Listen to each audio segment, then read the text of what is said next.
Bien, buenas noches con todos y todas. A nombre de la institución INLADES y el mío propio, les damos la bienvenida a esta sesión que se va a desarrollar respecto a las etapas del proceso penal. Quienes habla, soy Roger Renato Vargas Islas, fiscal adjunto superior penal de Lima Centro. Básicamente nos han encargado ya para entrar al tema sin mayor preámbulo, analizar o hablar sobre las etapas del proceso penal, que como ya la conocen ustedes, pues son tres, ¿no? La investigación preparatoria, el tema de la etapa intermedia y el juicio oral. Pero me confirmen, por favor, si es que tienen la sección del audio y video. ¿Está conforme? ¿Sí? ¿Está todo bien? ¿Sí me escuchan? Sí, Sí, doctor. doctor. Clarito. Ok, muchas gracias. Entonces, vamos a compartir unos PPTs que tenemos para poder abordar, digamos, esta temática. Fíjense, el proceso penal obedece a una lógica de actos sucesivos, concatenados, lógicos, coherentes, que tienen como finalidad, en primer lugar, alcanzar, bueno, hoy en día se habla ya de una verdad procesal, en contraposición a los, digamos, tratados tradicionales del proceso penal, en el cual se hablaba de que la finalidad inmediata del proceso penal era alcanzar la verdad histórica, concreta, real, ¿cierto? Eso en el derecho procesal penal moderno ha cambiado, porque la filosofía ha reconocido también, pues, que es imposible poder alcanzar la verdad tal como es a través del proceso penal. Pero sí, digamos, lo que es factible, lo que está al alcance del juez como ser humano es alcanzar en todo caso un nivel de certeza, un nivel de certeza positiva, ¿no? ¿Por qué certeza? Porque el juez, digamos, tiene certeza de la decisión que toma a partir de la actuación probatoria de los medios de prueba actuados en el juicio oral. Entonces tiene la certeza de su decisión.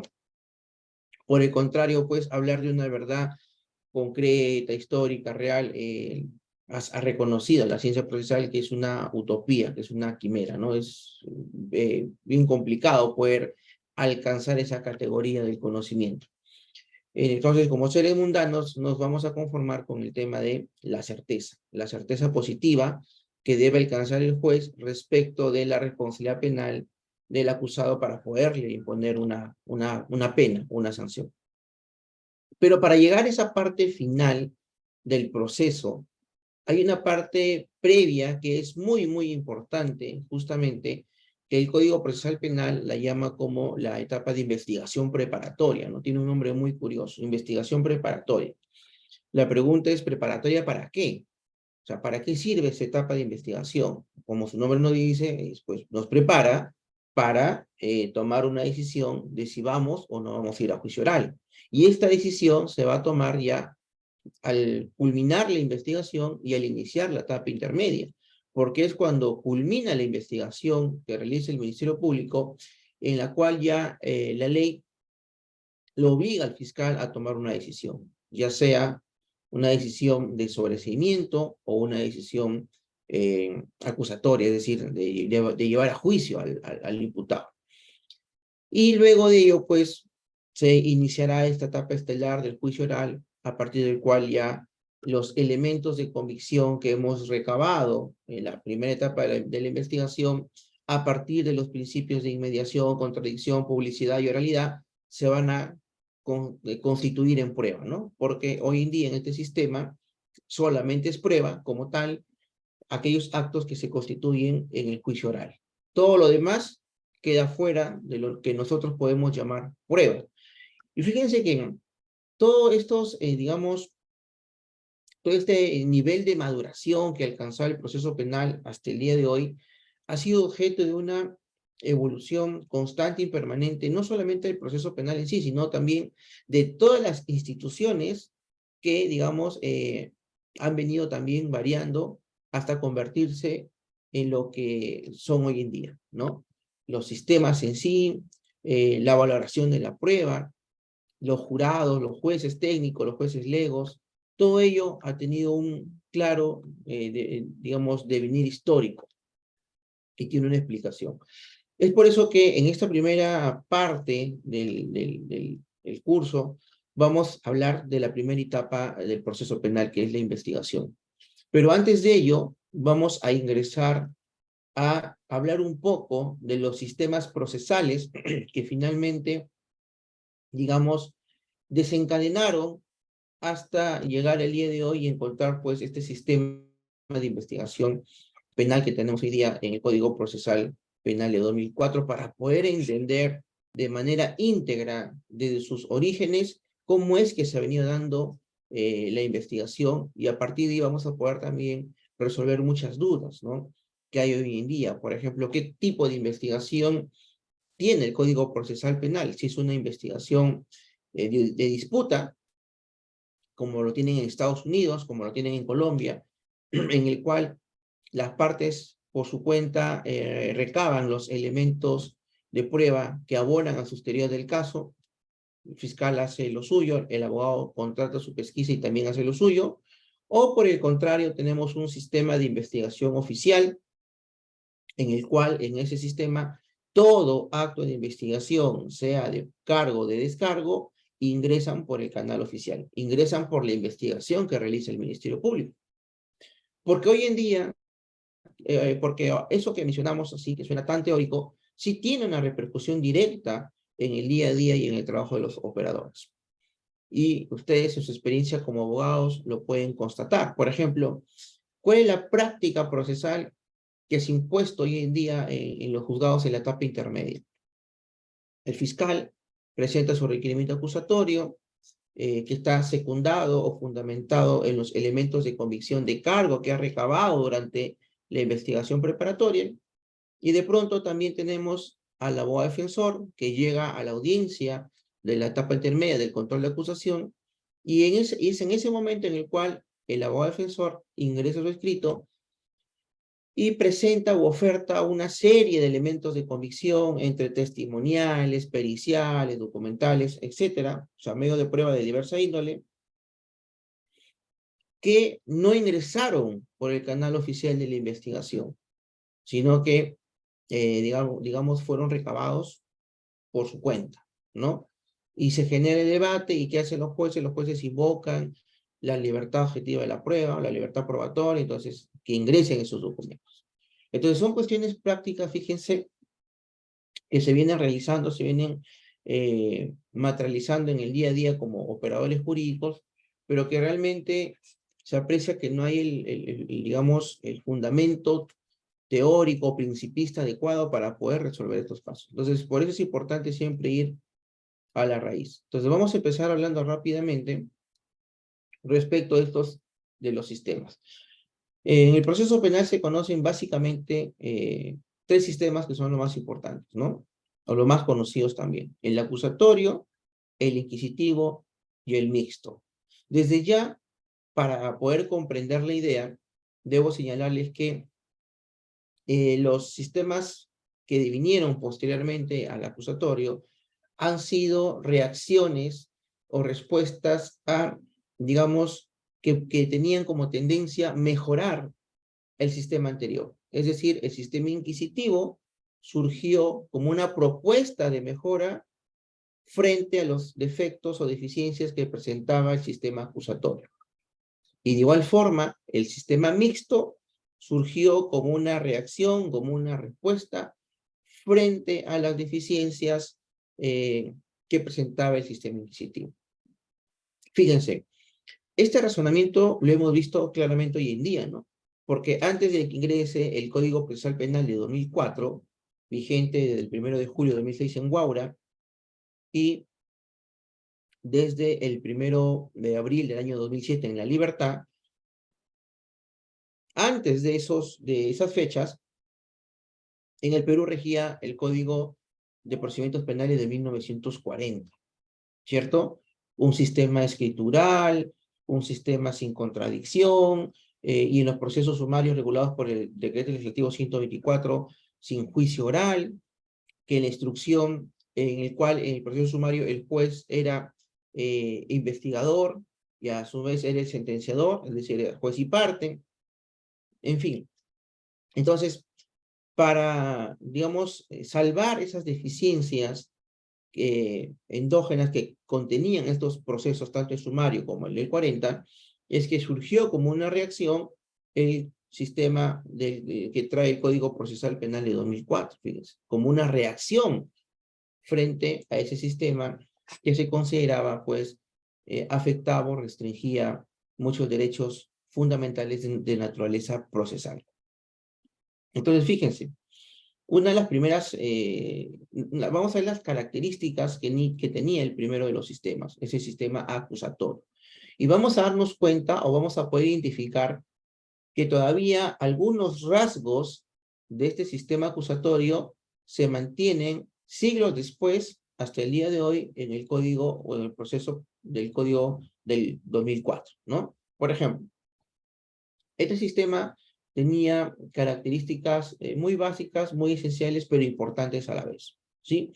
En el sistema acusatorio se distinguían claramente las funciones de los sujetos procesales. Es decir, había una persona, que dicho sea de paso, era un particular, que era el ofendido por el delito, el agraviado, como lo conocemos hoy en día, quien realizaba la denuncia, quien realizaba la acusación respecto del autor del delito, que contaba pues con un abogado que lo iba a asesorar y frente a él se encontraba el jurado, ¿no? Una asamblea popular que iba, digamos, a resolver esa contienda, ese conflicto penal entre el agraviado y el autor del delito. ¿Ok? Fíjense, a partir de esas características tan esenciales, podemos sacar nosotros varias conclusiones que se mantienen vigentes hasta el día de hoy. Por ejemplo, el jurado, la asamblea popular. Hay sistemas que aún tienen, ¿no? Este sistema del jurado, por ejemplo, el sistema angloamericano, el sistema estadounidense. Tienen una justicia con la utilización de los jurados. Y ellos se jactan de tener la justicia más democrática del mundo, porque quienes resuelven no es un juez técnico que representa al Estado, sino es una asamblea, una representación de ciudadanos que imparten justicia democrática. No obstante ello, que en teoría suena muy bonito, pues las estadísticas señalan que realmente los casos que se resuelven con jurado no son ni el 20% de la carga que tiene Estados Unidos y por el contrario, la mayor cantidad de casos los termina resolviendo los jueces técnicos. Pero bueno, eso es un dato anecdótico. Lo cierto es que, fíjense cómo ya en el sistema acusatorio, para algunos países, para algunos sistemas, se ha mantenido el tema de la Asamblea Popular, es decir, los jueces legos, los jueces no técnicos. Eso a su vez nos lleva a otra conclusión, que en aquellos sistemas que tienen jueces legos o jueces no técnicos, fíjense, para el tema de la valoración de la prueba, no se les puede a ellos exigir o se les puede imponer un sistema de la sana crítica, como sí lo hace hoy en día el Código Procesal Penal de 2004 para los jueces peruanos que tienen que valorar la prueba a partir de la sana crítica. ¿Ok? ¿Por qué? Porque en la sana crítica el juez tiene que hacer una discriminación, una valoración de los medios de prueba actuados en el juicio oral, a partir obviamente de fórmulas de valor, primero de apreciaciones, digamos, objetivas respecto a la medida de prueba, luego valoraciones también de carácter jurídico, no prueba indiciaria, etc. Pero además de ello, se le impone una obligación al juez técnico que no se le puede imponer al jurado o al tribunal, a la Asamblea Popular. Y es la obligación de que el juez técnico tiene que justificar sus decisiones, lo que conocemos como la motivación de las decisiones judiciales, que por cierto, ya lo han dicho los especialistas en argumentación jurídica, es una terminología muy triste, ¿no? Porque no se debe hablar de motivar, porque a nadie le interesan las motivaciones del juez. El juez puede sentenciar a alguien motivado por distintas razones, prejuicios, razones económicas, alguna enemistad. Entonces, el juez por eso lo condenó, porque estaba motivado por alguna cuestión preexistente, de cualquier tipo, económico, prejuicioso, etc. Entonces, al juez, al derecho, al proceso, no le interesa la motivación del juez. Lo que le interesa al proceso penal es que el juez justifique su decisión, de razones válidas, basadas en razones del derecho, en buenas razones del derecho, para explicar por qué llegó a esa conclusión, por qué tomó esa decisión, que es distinto, ¿no? Entonces, el término debería ser justificación de la decisión judicial antes que la motivación. Es más, Jordi Ferrer Beltrán en su último libro lo ha titulado Jueces sin convicción, ¿no? Y él en el desarrollo del libro dice, o pruebas sin convicción, y él en el desarrollo del libro él dice, pues ¿a quién le importa la convicción del juez? A nadie le interesa la convicción del juez. Lo que importa al sistema procesal es que esa convicción a la que arriba el juez provenga de la actuación probatoria que se realizó en el juicio oral. ¿Ok? ¿Y por qué les hablo de la convicción? Fíjense, es un término de antaño. Porque esa convicción surge de un sistema de valoración de la prueba denominado la íntima convicción, ¿no? Y ese criterio de la íntima convicción era el sistema que utilizaban o que utiliza hasta el día de hoy el jurado para sentenciar a una persona. ¿Por qué? Porque al jurado no se le puede imponer la obligación, al no ser jueces técnicos, no se le puede imponer la obligación que justifiquen su decisión. Por eso cuando ustedes ven películas americanas, se ve que el jurado pasa a deliberar, que son 12 ciudadanos, que pasan a deliberar, y bueno, cada uno simplemente da su opinión, si para él es culpable o es inocente, ¿ok? O sea, nadie se detiene a dar razones o a justificar su voto. Simplemente si es culpable o es inocente. Incluso hay una película muy buena, y yo siempre recomiendo que la puedan ver, se llama 12 hombres sin piedad. Y relata, fíjense, casi las 2 horas que dura la película, relata solamente, es como una sátira al sistema, no es una película cómica, por cierto, ¿no? Es una película muy seria, con mucho razonamiento procesal, probatorio, pero que es una crítica al sistema del jurado. Entonces, en esa película claramente se aprecia que una persona dice, bueno, para mí es culpable. ¿Pero por qué es culpable? No, es que yo a las 7 va a jugar mi equipo béisbol y tengo que irme a ver el partido. Entonces, si debatimos, nos vamos a demorar más. Entonces, para mí es culpable. Otra señora igual, yo tengo que ir a recoger a mi hija del colegio y también es culpable. O sea, para 11 personas era culpable por distintas motivaciones. Distintas motivaciones. Uno quería jugar el fútbol, otra tenía que ir a recoger a su hija, el otro era como el acusado de una persona que vivía en un suburbio neoyorquino, él era un poco clasista, por lo tanto también era culpable, es decir, era prejuicioso. Entonces, fíjese cómo aparecen las motivaciones ahí, y no tanto la justificación. Entonces, fue uno de los 11 el que dijo un momento, pero no me parece que sea tan ligero que mandemos a la pena de muerte a un muchacho porque mató a su padre, esa era la imputación, así porque así, ¿no? Solo porque todos votamos apurados y por decir que es culpable. Yo creo, dice él, que si se le van a imponer la pena de muerte, lo mínimo que le debemos es razonar, debatir, al menos, si realmente eso no es culpable. Y empieza todo el desarrollo, a partir ya empiezan a debatir medio de prueba por cada uno en base a la razón, lo empiezan a contrastar, y finalmente se voltean la situación y lo terminan todos absolviendo. Es una película muy, muy interesante. Pero el tema es el siguiente. Al jurado, fíjense ustedes, se le aplica el sistema de la íntima convicción. ¿Y qué es la íntima convicción?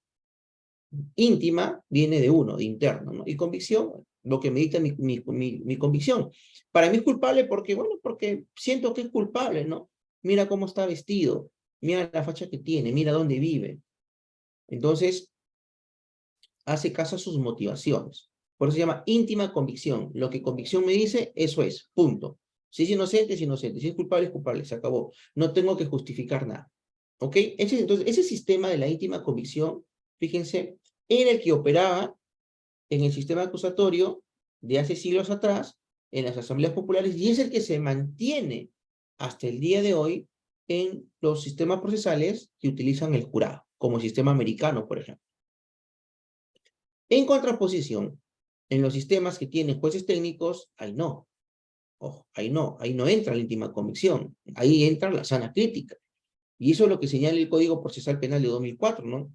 Que el juez valora la prueba bajo las reglas de la sana crítica, ¿no? Y la expone, o la somete, o la contrasta con las reglas de la lógica, la ciencia y la experiencia.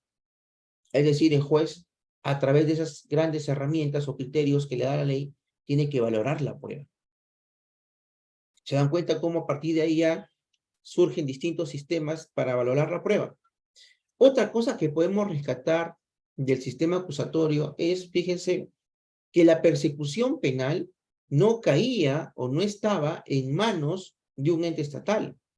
No existía el Ministerio Público. Es más, no estaba ni en planes, porque de acuerdo a lo que hemos explicado, es el propio agraviado con el delito, ¿no? Era él, el ofendido con el delito, el que tenía que denunciar y llevar adelante la acusación frente a la asamblea. ¿Ok? Frente a la asamblea. Entonces, ahí fíjense, no existía una persecución estatal, era una persecución privada.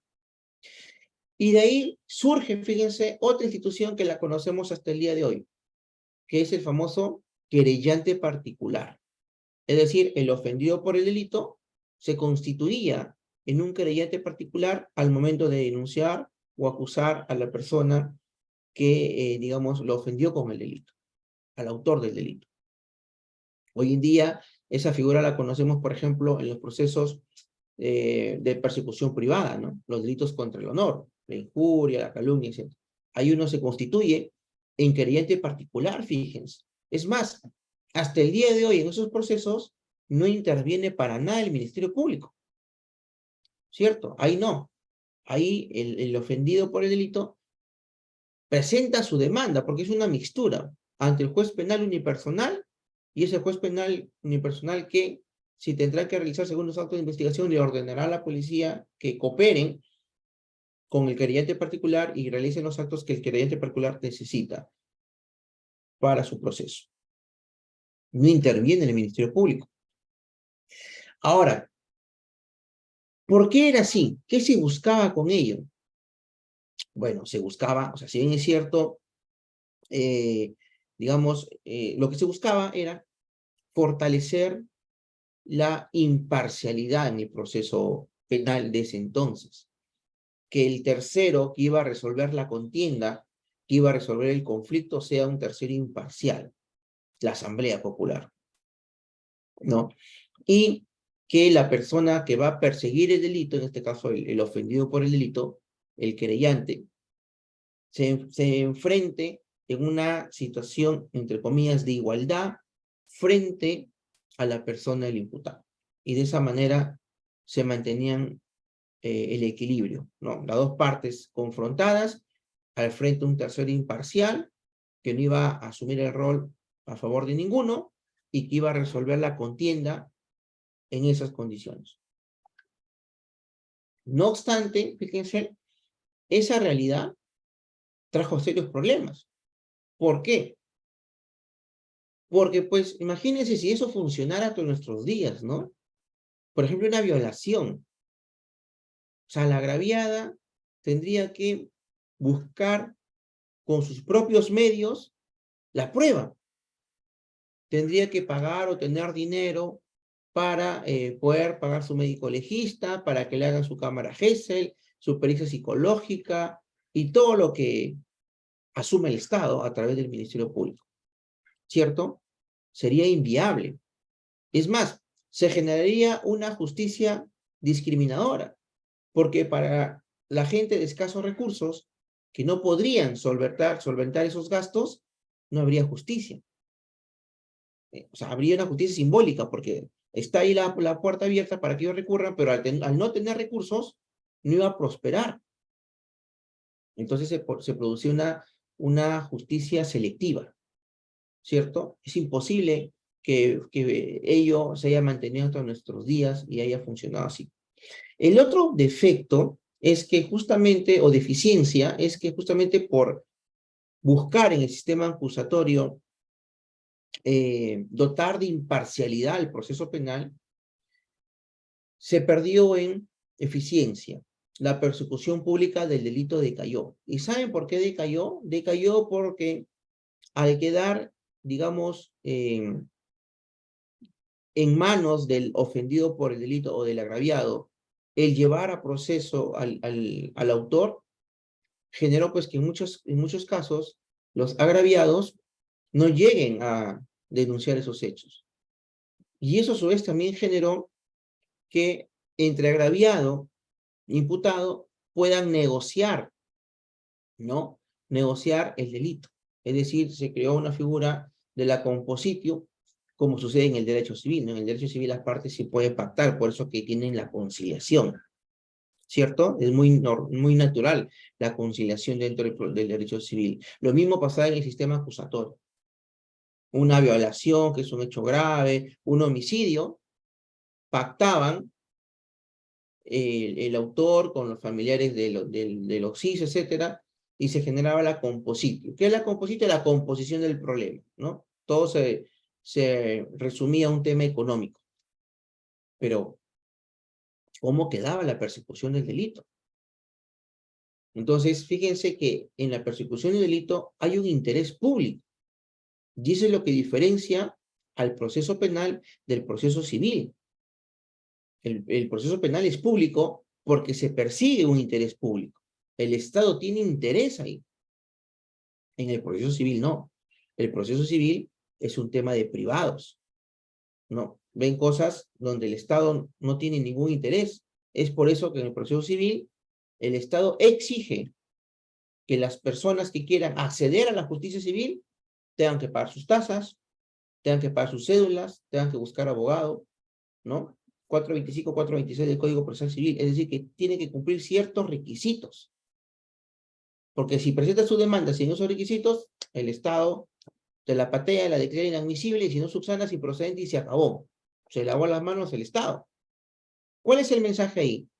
Que el Estado se reserve el derecho de admisión. Eso demuestra que el Estado no tiene un interés público ahí. El Estado le dice a los terceros, tú tienes un problema con él de nulidad de acto jurídico, te quieres divorciar, una indemnización, un incumplimiento de pago, ya yo lo veo. Pero paga tu tasa, compra tus cédulas, busca tu abogado. Redacta bien tu demanda, porque si no, inadmisible. ¿Se dan cuenta? En cambio, en el proceso penal, ello no ocurre. En el proceso penal, por mandato constitucional, la justicia penal es gratuita. Nunca vas a poder ver que un policía te cobre por recibir tu denuncia. Y si lo hace es un delito, ¿no? Igual, un fiscal, un asistente no podría cobrarte por una denuncia, porque la justicia penal es gratuita, porque hay un interés público de por medio. Entonces, ese interés público decayó en el sistema acusatorio. Por el contrario, fíjense, respecto al proceso penal moderno, ustedes saben que la persecución penal se rige por el principio de oficialidad. Es decir, el Ministerio Público debe perseguir obligatoriamente todos los hechos que son de acción pública, de persecución pública. Está obligado a perseguir. No es que el fiscal pueda darse el lujo de decir, este persigo, este no persigo, este sí, este no.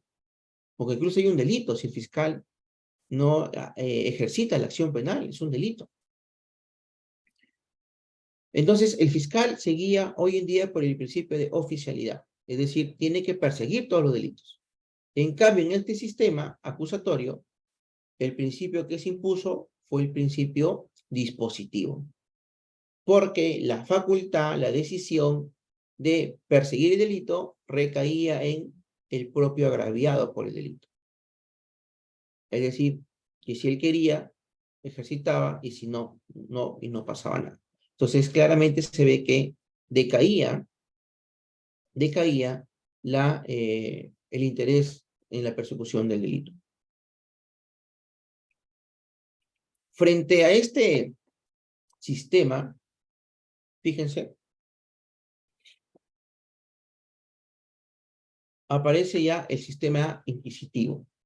Pero el sistema inquisitivo hizo todo lo contrario. Dijo, a ver, en el acusatorio, la imparcialidad está ahí y la persecución penal está aquí. Eso está mal. Vamos a invertir. Vamos a repotenciar la persecución penal, y obviamente eso implicaba que al repotenciar la persecución penal, implicaba disminuir o afectar la imparcialidad en el proceso. ¿Por qué? ¿Por qué se hizo? Porque en una misma persona se concentró las facultades de perseguir o acusar y sentenciar. Y estas facultades se concentraron en la persona del inquisidor. El inquisidor, acá este sistema aparece en la Edad Media, en la época de la monarquía. Esa era la forma de gobierno de ese entonces, la monarquía. Y el monarca delegó en la persona del inquisidor el tema de administrar justicia. Pero ¿cuál era el problema con este sistema? Que en ese afán de optimizar la persecución penal, se afectó la imparcialidad. ¿Por qué? Porque al ser el inquisidor aquella persona que iba a investigar y a su vez que iba a sentenciar, entonces estaba concentrando en una misma persona las dos funciones. Y eso le hacía perder, obviamente, imparcialidad, ¿cierto? Porque al ser el investigador y también la persona que iba a sentenciar, entonces siempre iba a querer, pues, no se iba a contradecir él mismo, ¿no? O digamos, o a reconocer que ha hecho una mala investigación. Entonces, eso lo llevaba a tener que generalmente siempre condenar. Entonces, no había imparcialidad ahí.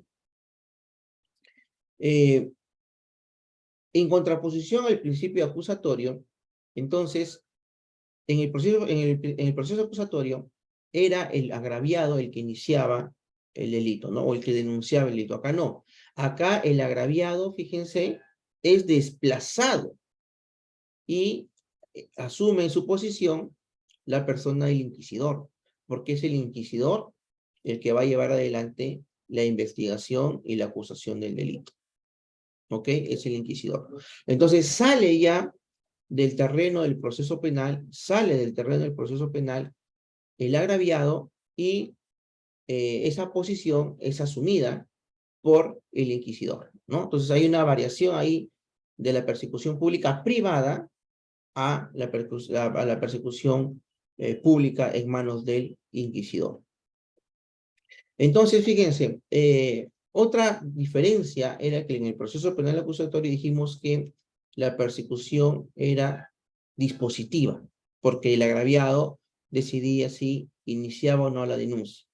En cambio, en el sistema inquisitivo ya no. Al ser desplazado el agraviado, es el inquisidor el que empieza a perseguir de oficio todos los delitos. O sea, aparece el principio de oficialidad. Recuerden que en el anterior sistema el principio que regía era el principio dispositivo. Acá no. Acá aparece el principio de oficialidad. Otra diferencia es que si en el sistema acusatorio estaban claramente delimitadas las facultades de las partes, es decir, el agraviado que acusaba, que denunciaba o acusaba, el imputado que se defendía y la sala o la asamblea popular que resolvía. Acá en este sistema inquisitivo eso no estaba muy claro, porque en la persona del inquisidor se concentraban tanto las funciones de investigación, de acusación y la de juzgamiento. ¿Ok? O sea, ambas funciones en una misma persona. Entonces, ahí ya el sistema no era contradictorio, no era un sistema dual. Un ratito, por favor.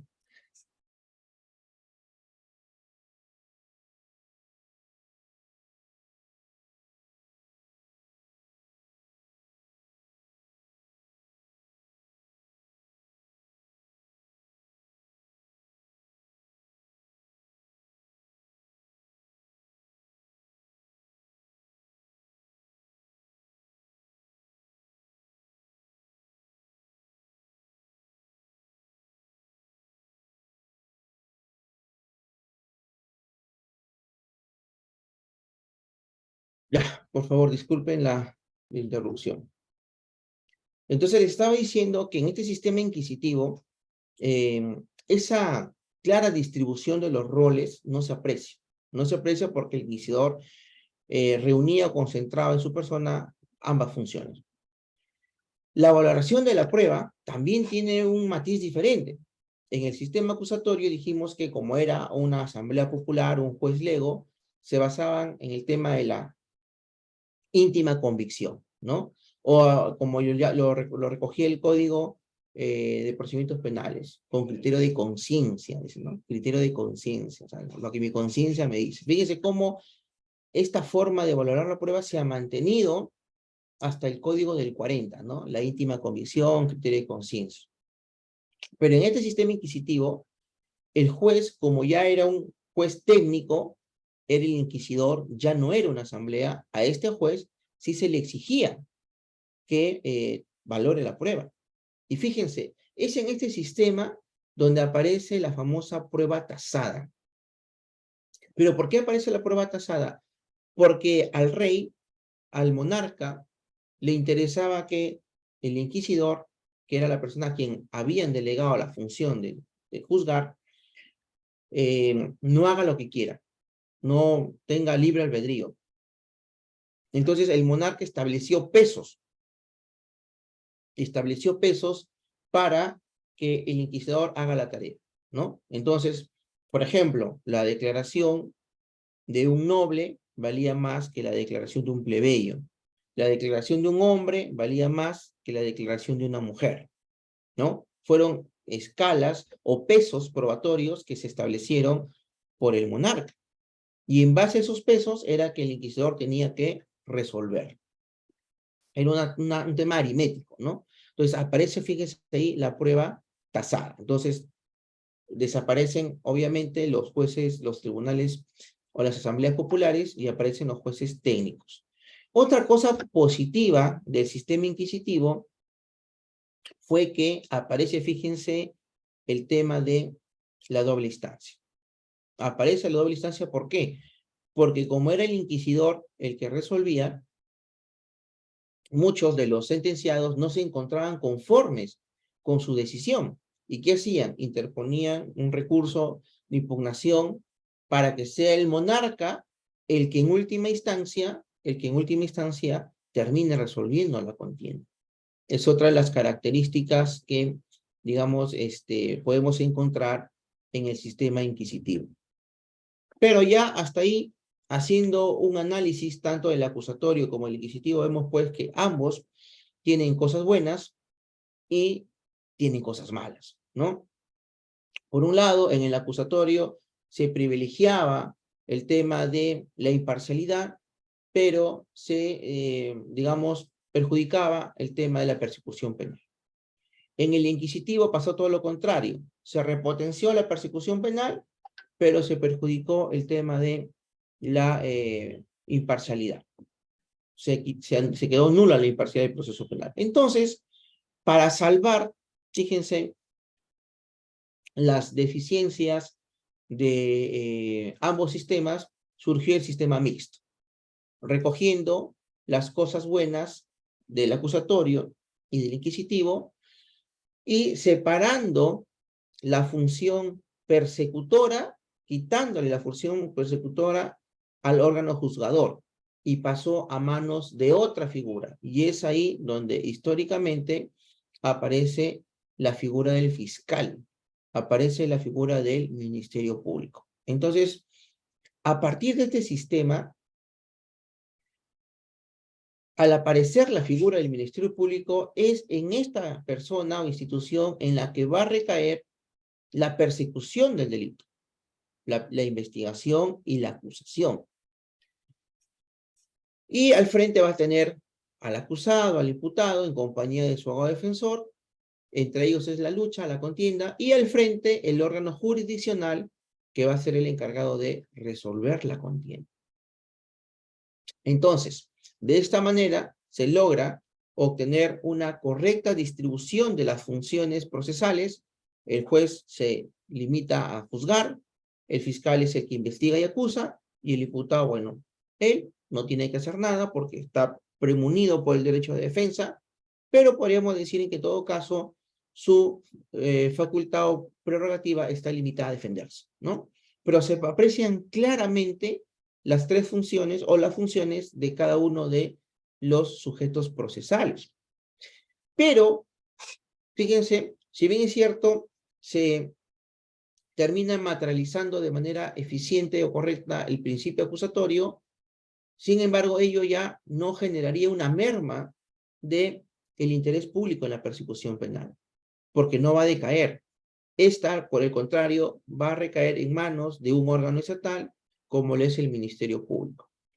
Pero eso también tiene un correlato importante, porque fíjense, a partir de ahí es que históricamente también surge el principio de presunción de inocencia, porque en la presunción de inocencia, pues imagínense, ya yendo a la realidad, al crear una figura dedicada, un órgano dedicado exclusivamente a la persecución del delito, y al contar él con todos los recursos que nosotros conocemos, peritos, policías, etcétera, hoy en día medicina legal, la policía, UDAVI, etcétera.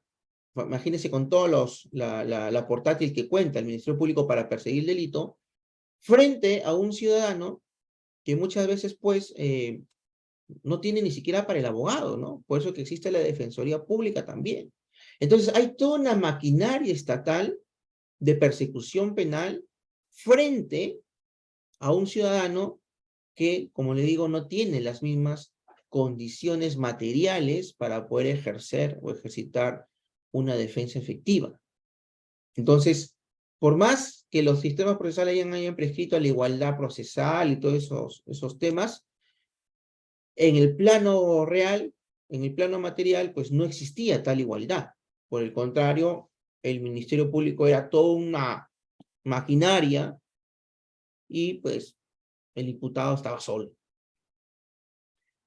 Para equiparar esa situación, tuvieron que recurrir a una ficción jurídica. Y surge de esa manera la presunción de inocencia. Y le dice, bueno, entonces tú, órgano persecutor, tú, Ministerio Público, como tienes toda la maquinaria del Estado a tu favor, a tu disposición, tú vas a ser el que tiene que demostrar la responsabilidad penal del imputado o del acusado. Tú, porque tú cuentas con toda esa maquinaria a tu favor. Y en el proceso penal entonces surge la inversión de la carga de la prueba. En el proceso penal sí hay una inversión de la carga de la prueba, a diferencia del proceso civil. Porque en el proceso penal es el fiscal el que tiene que demostrar la responsabilidad penal del acusado. Es el fiscal. Entonces, hay una inversión de la carga de la prueba. El imputado hoy en día tiene dos opciones. En este caso, o el abogado del imputado, ¿no? Hacer una defensa negativa o una defensa positiva.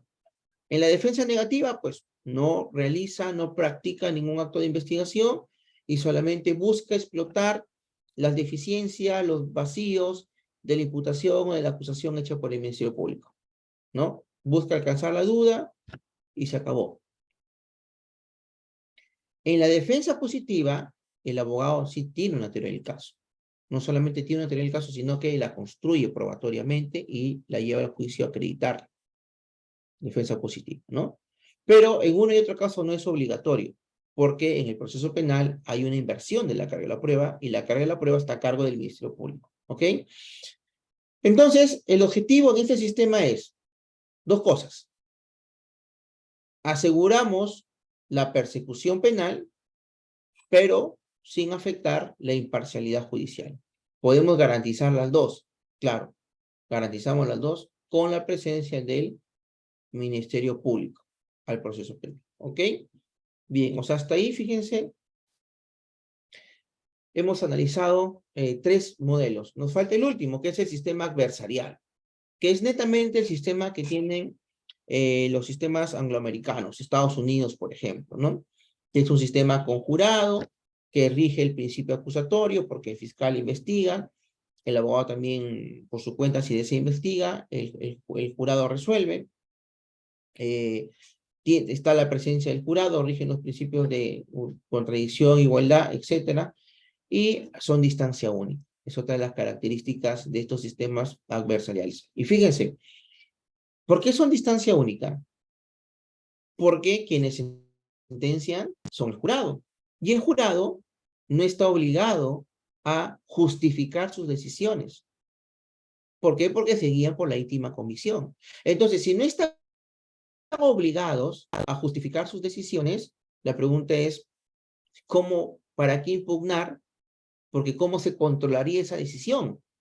¿No? Supongamos que el jurado emite su voto y dice, culpable, lo encontramos culpable. Ya, perfecto. Supongamos que el acusado condenado puede impugnar, impugna, va a segunda instancia.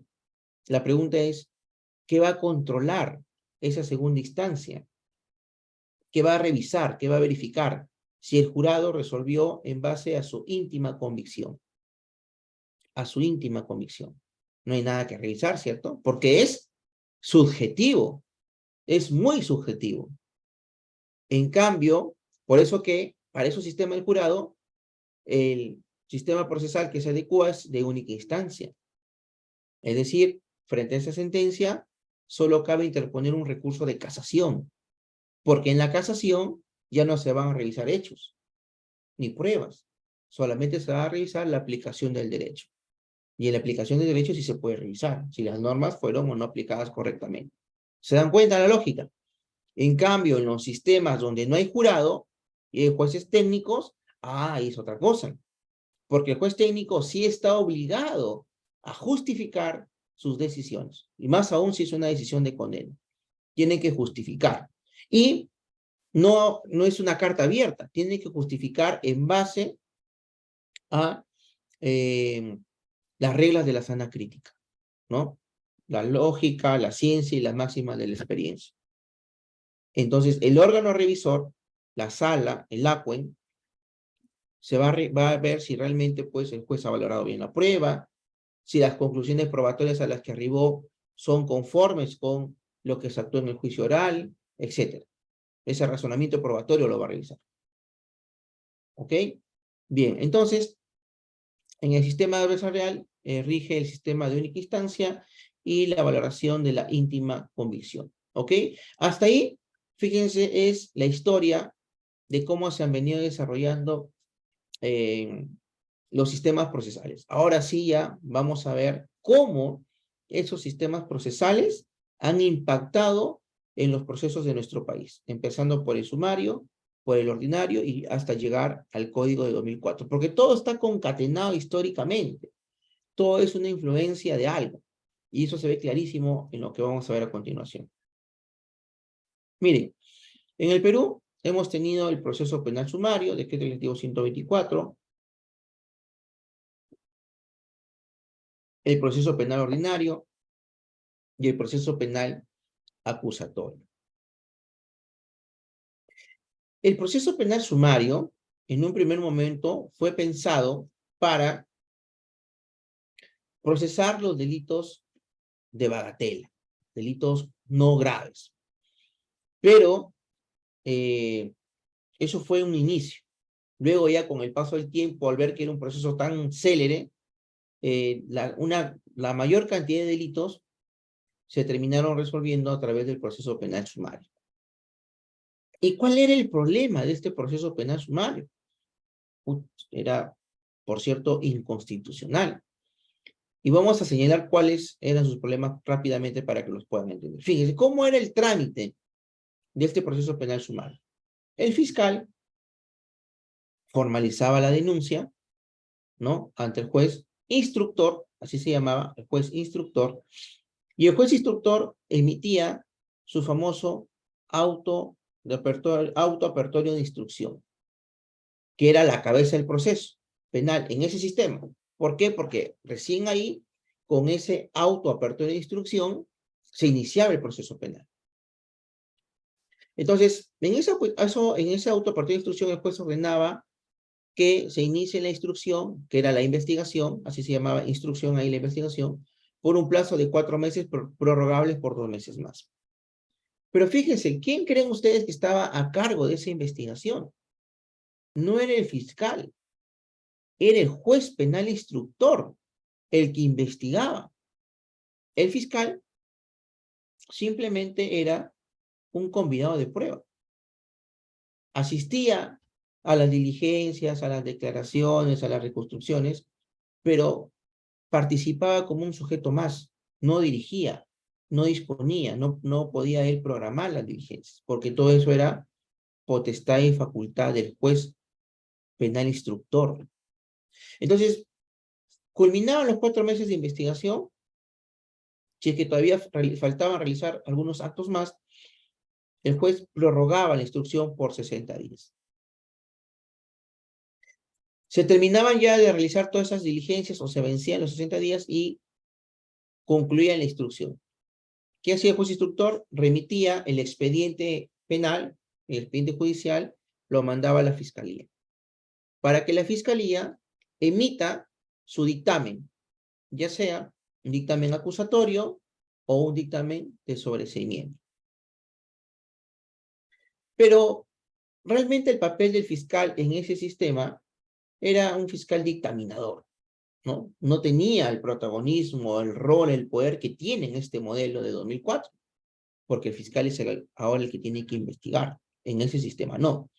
Solamente era un fiscal dictaminador, por no decir un opinólogo, porque sus dictámenes tampoco vinculaban al juez. Entonces, retomando, el juez instructor, una vez que vencía la instrucción, remitía el expediente al fiscal para que el fiscal emita su dictamen. Entonces, el fiscal acusaba y regresaba el expediente ya con acusación al despacho judicial y en el juzgado ponían los autos, lo llamaban de manifiesto por 10 días. ¿Para qué? Para que las partes, agraviada, la imputada, puedan revisar el expediente, revisar la acusación y hacer llegar los escritos que ellos crean convenientes. ¿Ok? Se vencían esos 10 días de traslado y pasaban a despacho para el que el juez instructor, el mismo que investigó, ojo, el mismo que investigó, sentencie en su despacho en 4 paredes y emita su sentencia. Listo, se acabó. Todo eso era el proceso penal sumario, imagínense. Bueno, rápidamente podríamos darnos cuenta de los serios visos de inconstitucionalidad, ¿no? Porque la Constitución, tanto del 79 como la del 93, señalan que el Ministerio Público es el titular del ejercicio de la acción penal y tiene la carga de la prueba. Entonces, si el Ministerio Público tiene la carga de la prueba, la pregunta es, ¿qué hacía el juez instructor investigando? 1. 2. ¿A qué se parece eso? Se parece o se asemeja mucho al sistema inquisitivo, en el cual el inquisidor concentraba en su persona la función de perseguir, de acusar y la de juzgar. Igual pasaba con el juez instructor. El juez instructor investigaba y a su vez también juzgaba. Es decir, era juez y parte. O sea, cero imparcialidad, ¿no? Y la imparcialidad es un derecho consagrado también en la Constitución, de imparcialidad judicial. Y otro punto, ya más de carácter procesal, era que en esos procesos penal sumario, el juez terminaba sentenciando no con actos de prueba, porque no había audiencias, no había juicio oral, ¿no? Entonces el juez terminaba terminaba sentenciando con actos de investigación. Con actos de investigación. Fíjense esa lógica, ¿no? Ahora, frente a ese proceso, tenemos el proceso penal sumario de 1940, que es lo mismo que el proceso sumario, con una única diferencia, que el proceso penal ordinario tenía una fase más, que es el juicio oral. ¿Ok? Entonces, ¿cómo operaba el proceso penal ordinario? El fiscal formalizaba su denuncia ante el juez instructor. El juez instructor emitía su autoapertura de instrucción, se iniciaba la instrucción, el juez de instrucción investigaba los 6 meses, incluido la prórroga, y luego de eso remitía el expediente al fiscal para que el fiscal se pronuncie, acusando, sobreseyendo. Generalmente venía con requerimiento acusatorio y luego el juez instructor emitía un informe y elevaba el expediente judicial con la acusación y con su informe a la Sala Penal de Apelaciones. Porque era frente a la Sala Penal de Apelaciones donde se iba a realizar el juicio oral. El tribunal estaba conformado por 3 jueces superiores, como lo llamamos hoy día, pero en ese entonces se llamaban vocales. De repente habrán escuchado hablar de ellos, se llamaban vocales. Entonces, a ese juicio oral, como el tribunal estaba conformado por vocales, quien iba a representar al Ministerio Público no era un fiscal provincial, era un fiscal superior, para estar en la misma jerarquía que los jueces superiores, ¿no? Los vocales. Y se realizaba el juicio oral. Quiere decir que solamente en este proceso penal ordinario había juicio oral y ahí sí se sentenciaban con actos de prueba. Pero ¿cuál era la otra crítica? Que se sentenciaban con actos de prueba, pero también la norma procesal del Código de 40 autorizaba, como el artículo 72, que más adelante lo vamos a ver, autorizaba que también la sala de los vocales puedan amparar o fundamentar su sentencia en actos de investigación. ¿Por qué? Porque el artículo 72 del Código de 1940 señalaba que los actos de investigación realizados por la policía en presencia del Ministerio Público mantendrán su valor probatorio para el juicio oral. Fíjense, o sea, el Ministerio Público era una especie de notario que podía convalidar los actos que hacía la policía y por lo tanto se hacía la prueba.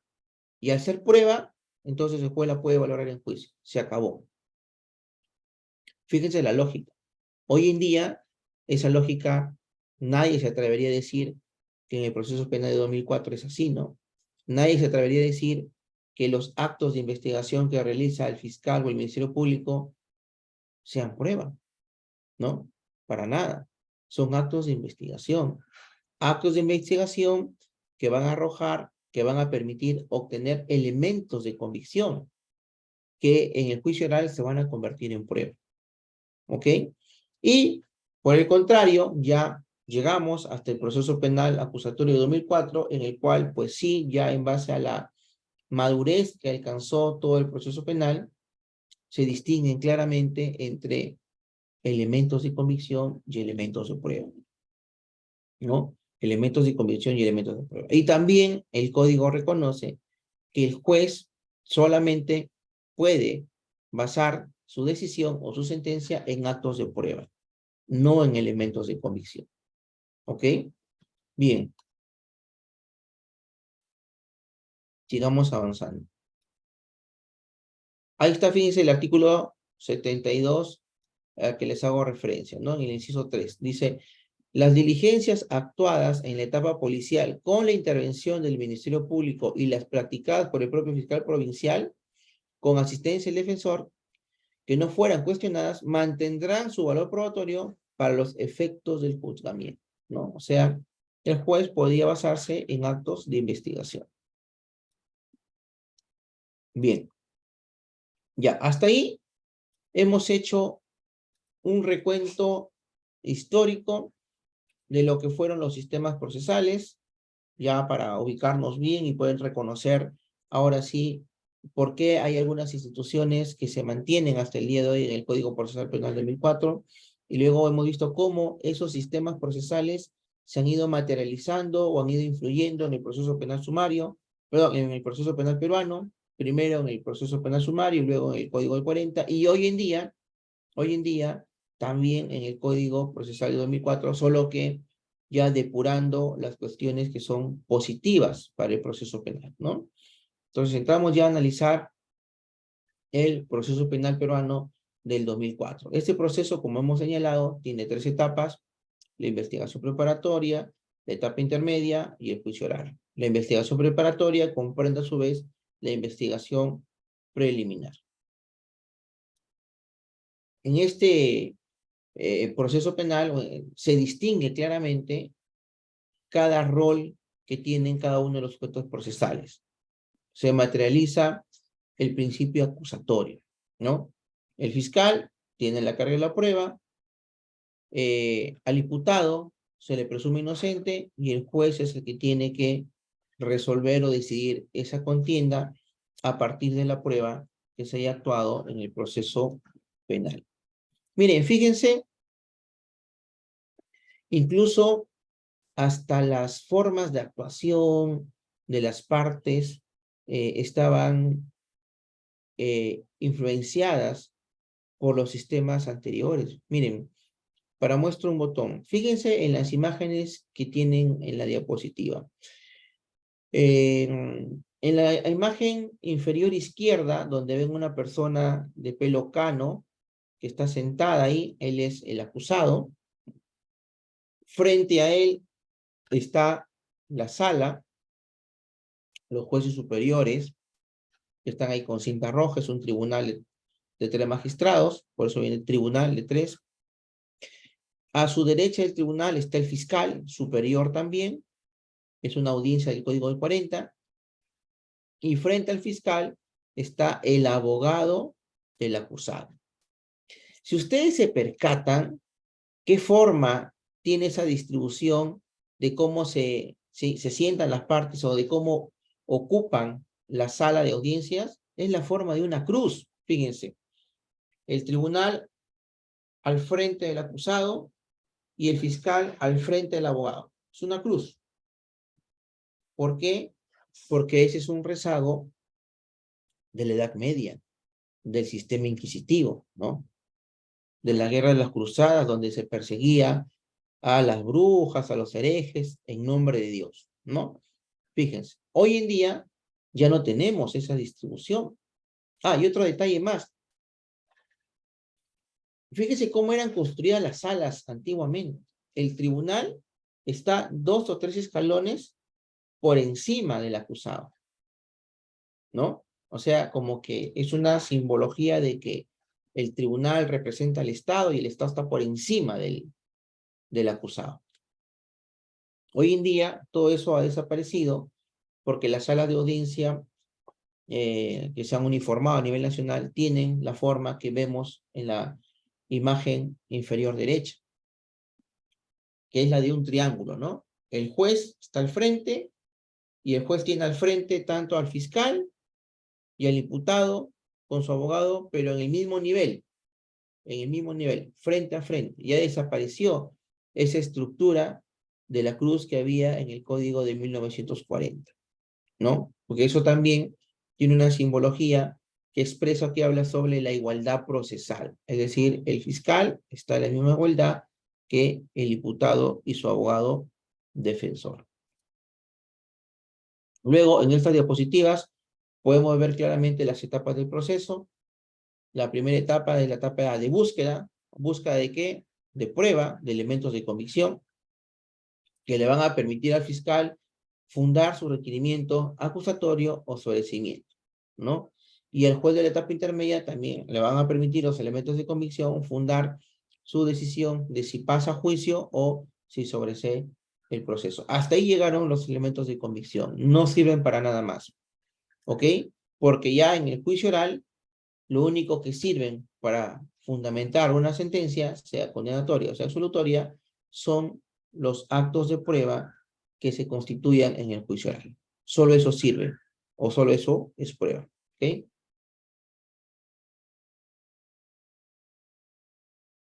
Acá está lo que yo les decía respecto al Ministerio Público, ¿no? Que es el encargado de conducir desde su inicio la investigación del delito, ¿no? Ejercitar la acción penal. Luego, este mandato constitucional, que forma parte del programa procesal penal de la Constitución, también ha sido desarrollado legislativamente. Está en el título preliminar del Código Procesal Penal, que nos dice que el Ministerio Público es el titular del ejercicio público de la acción penal, y luego las formas de cómo se inicia la investigación, ¿no? Otro punto importante a tomar en cuenta en las etapas del proceso penal son los estándares de prueba que nos exige el propio proceso penal. Fíjense, esto no ha sido invención o creación de nadie, ¿ya? Porque esto está en la norma, está en la ley. Los estándares están en la ley, pues el proceso penal y nuestra norma procesal es tan sabia es tan sabia en la perspectiva de que el proceso penal, fíjense, es la búsqueda de un conocimiento. Y la obtención o la búsqueda de ese conocimiento es progresiva. No es que ya de pronto el fiscal va a saber qué es lo que pasó y va a tener prueba para acreditar ello, ¿no? Es una situación que se va alcanzando de manera progresiva, paulatina. Entonces, en ese desarrollo cognitivo del proceso penal, van a ir apareciendo y surgiendo estándares. Es por eso que el primero de los estándares que reconoce la norma es el estándar de sospecha. ¿Por qué? Porque cuando una persona va a denunciar un delito, el policía o el fiscal que recibe su denuncia no es que le va a solicitar, le va a decir, a ver, tráeme la prueba de que ellos fueron, ¿no? No puede hacer eso. El policía o el fiscal se limitarán solamente a recibir la denuncia. Porque para este primer momento del proceso penal, basta con el nivel de sospecha. ¿Ok? ¿Y qué es la sospecha? Es importante mencionar. La sospecha es algo subjetivo, ¿no? Sugestivo, es una conjetura. La sospecha es una suposición, de ahí viene sospecha. Yo sospecho, conjeturo, intuyo. Es decir, ojo con esto, no tiene ninguna base objetiva, ¿ok? No tiene ninguna base objetiva, no es medible, no es verificable, justamente por su naturaleza subjetiva, ¿ok? Ojo a eso. ¿Y por qué incide en esto?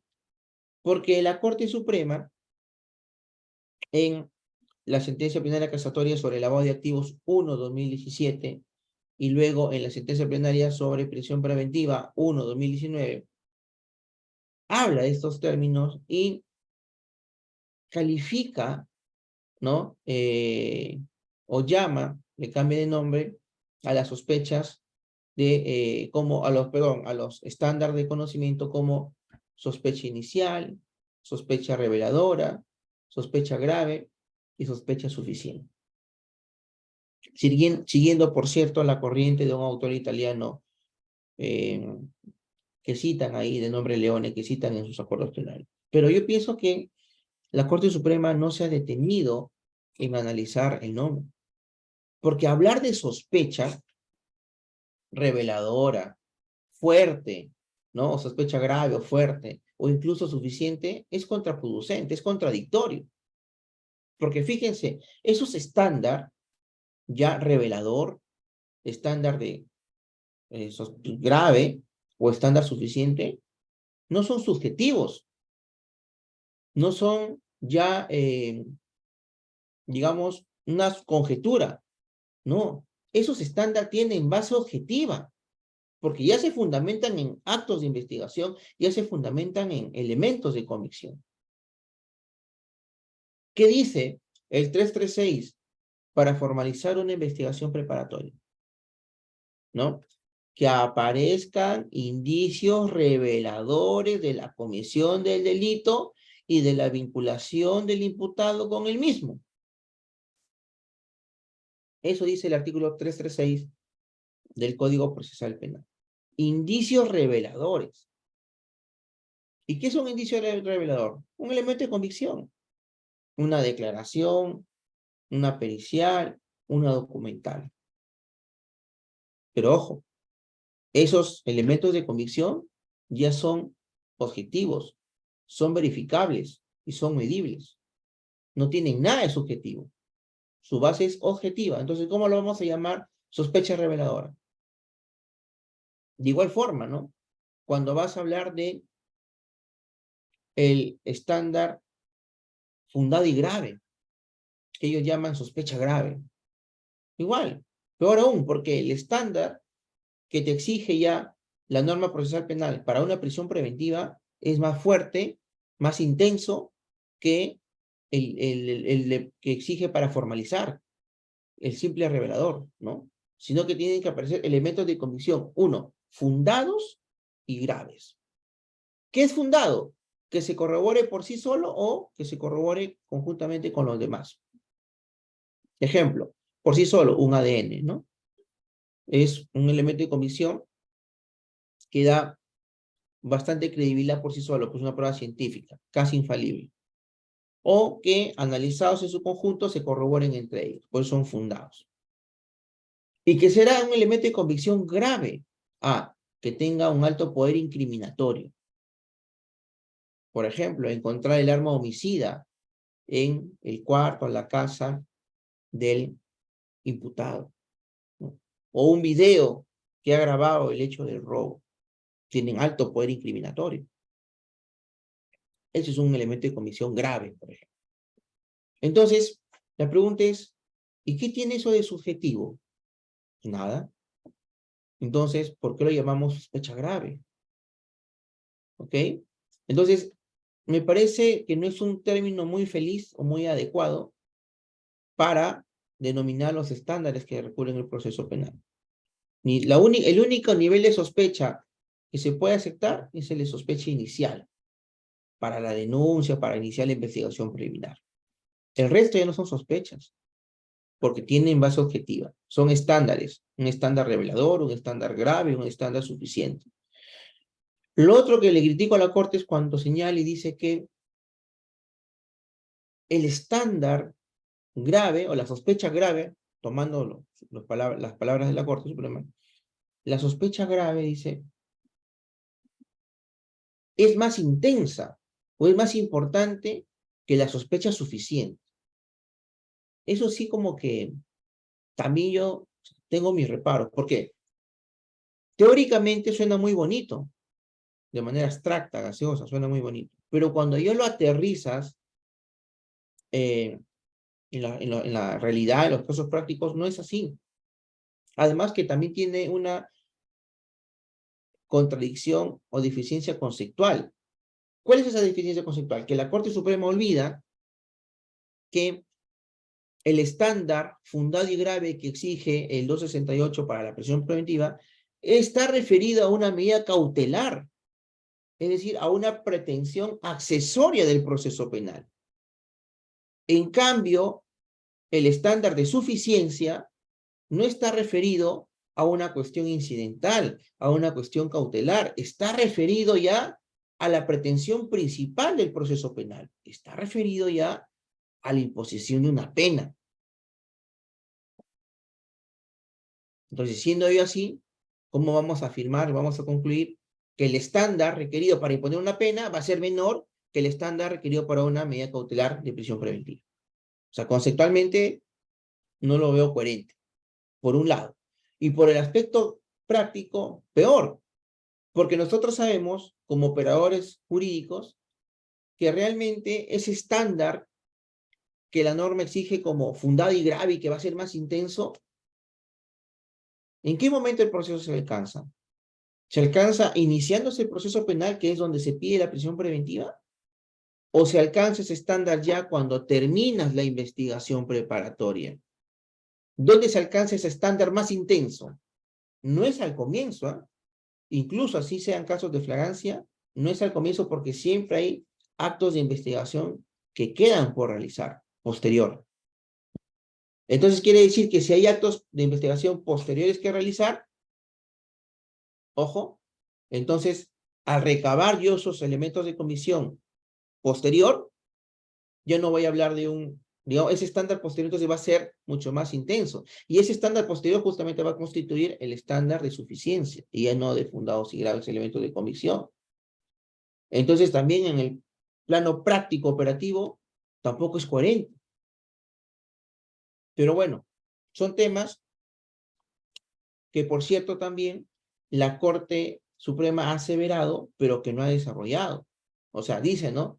El estándar, la sospecha grave es más intensa, más vehemente, dice, ¿no? Utilizando la palabra. Es un estándar más vehemente, más intensa que la sospecha suficiente. Ya, lo dijiste, pero ¿por qué? ¿Cuál es tu fundamento? ¿No? No lo dicen, ¿no? Solamente lo afirman, lo aseveran, pero no explican por qué. Entonces, no veo bases yo para poder, ahí están, los estándares que ha previsto la Suprema en la sentencia plenaria 1/2016, ¿no? Sospecha simple, sospecha reveladora, sospecha suficiente y sospecha grave. Que como ya le dije es contradictorio porque la sospecha es subjetiva y los otros elementos de la reveladora hacia adelante no tienen base subjetiva, por el contrario tienen base objetiva. Pero bueno, así están las cosas. Ahora, conviene también distinguir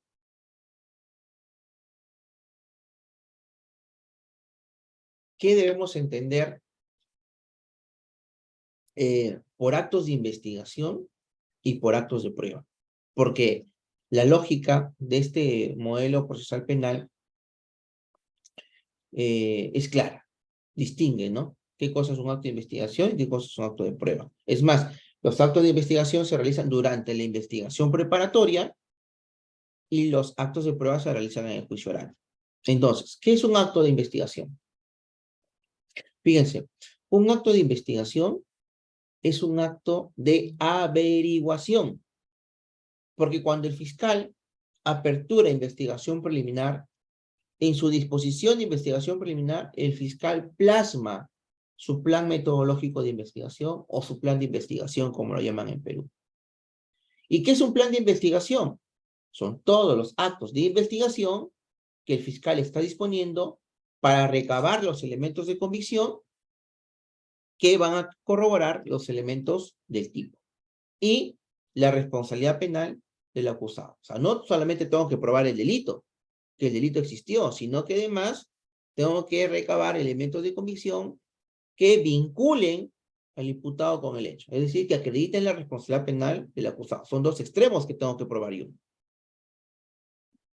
Y esos actos de investigación tienen que estar plasmados desde un principio en mi disposición de investigación preliminar.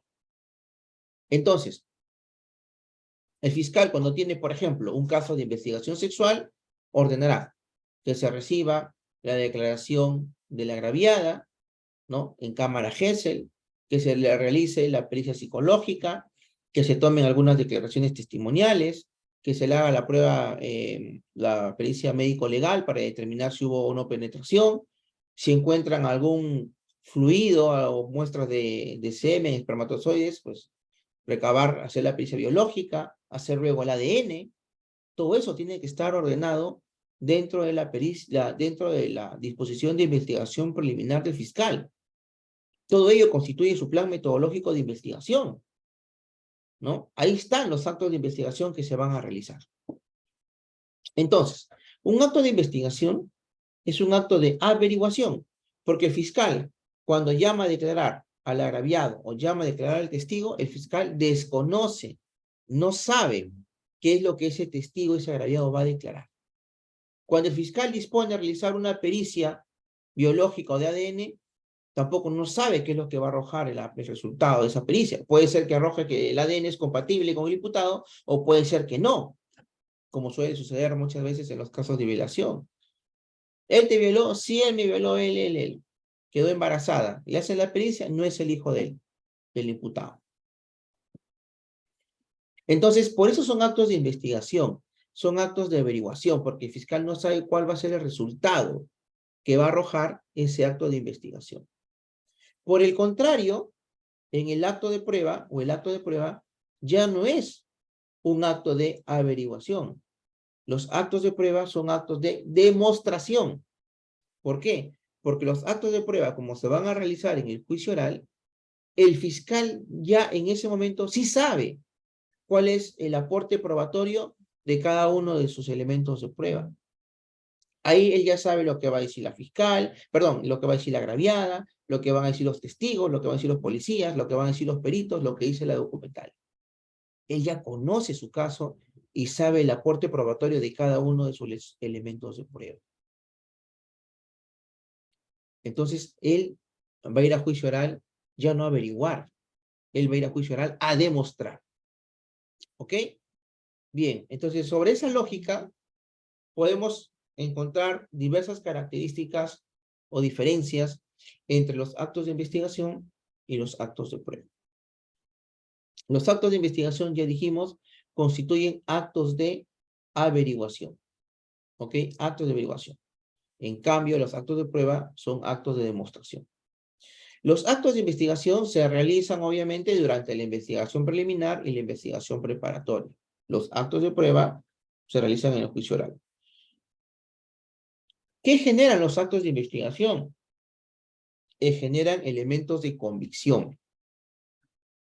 Si yo dispongo en mi plan metodológico de investigación, en mi disposición de formalización de la investigación preparatoria, realícese o recábese la declaración del efectivo policial, realícese la pericia psicológica, etcétera, son actos de investigación que me van a generar elementos de convicción. ¿Cuál será el elemento de convicción que me va a generar recabar una declaración, una prueba, un elemento de convicción testimonial, ¿no? Porque la testimonial se va a registrar en un acta, en un papel.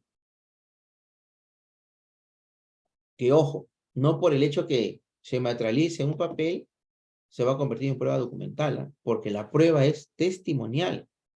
Y ahí también un paréntesis, ahí hay que reconocer muy bien estas categorías de la teoría de la prueba. Fíjense, las fuentes de prueba preexisten en el proceso penal. Son diversas, son ilimitadas.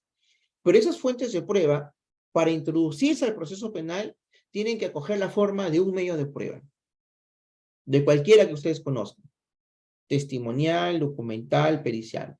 Pero tiene que respetar su esencia, su naturaleza. Ejemplo. Si un día ustedes están paseando por la ciudad del Cusco, están en la Plaza de Armas, filmando lo hermosa que es la ciudad, y de pronto el lente de su celular capta un accidente de tránsito, supongamos, un accidente de tránsito. Fíjense, ¿qué ha pasado ahí?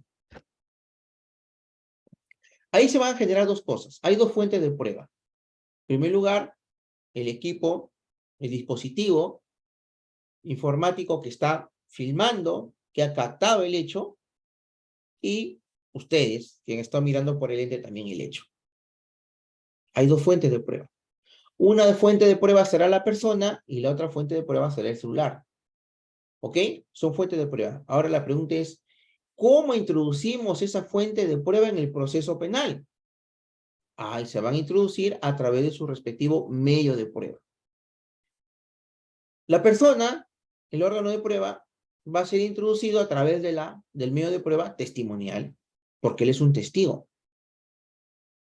Y el video que ha sido captado va a ser introducido al proceso penal a través de la prueba documental. Porque ese video seguramente va a ser descargado en un CD, en un USB, y se va a hacer llegar al proceso penal para que se haga la visualización y transcripción que se va a plasmar en un acta de transcripción. Entonces, fíjense cómo esas fuentes de prueba han sido introducidas al proceso penal a través de su medio de prueba adecuado, idóneo. ¿Ok? Entonces, recibir la declaración de un testigo o de un agraviado van a generar un elemento de convicción. ¿Y qué cosa es un elemento de convicción? Un elemento de convicción es los resultados acreditativos de los actos de investigación.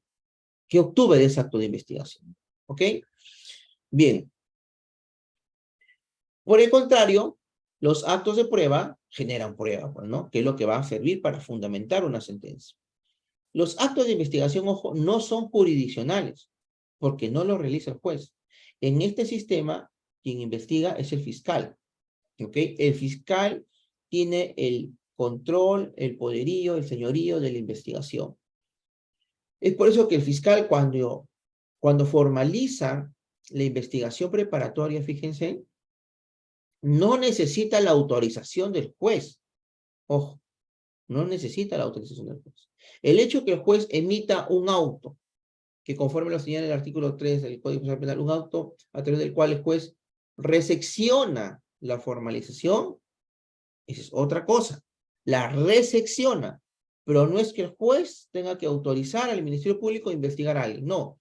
Simplemente la lógica es la siguiente, el fiscal le dice, señor juez, te comunico, te informo que estoy investigando a tal persona por tales hechos, ¿no? Por tal tipo penal. Listo. Hasta ahí llegó. No requiere el fiscal ninguna autorización. Una lógica distinta a la que ocurría en el Código del 40 o en el proceso penal sumario. en el cual el fiscal denunciaba o formalizaba la denuncia y el Poder Judicial, el juez instructor, emitía el auto apertorio de instrucción. Es decir, si no era criterio del juez, archivaba la denuncia y no aperturaba proceso penal. Era otra lógica, ¿ok?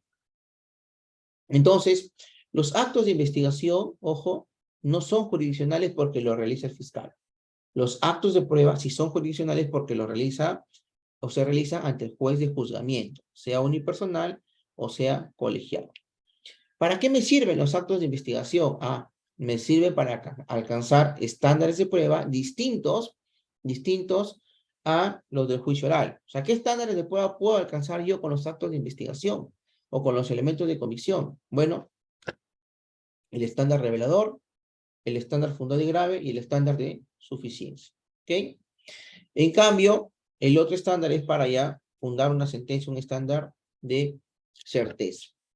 Los actos de investigación, por el contrario, no exigen de manera tan intensa los principios de contradicción, publicidad, oralidad. No los exige como si se exigen los actos de prueba en el juicio oral. Y finalmente, respecto a la oportunidad para realizarlos, los actos de investigación se realizan en la etapa de investigación y los actos de prueba en el juicio oral. ¿Ok? Bien. Entonces, en conclusión,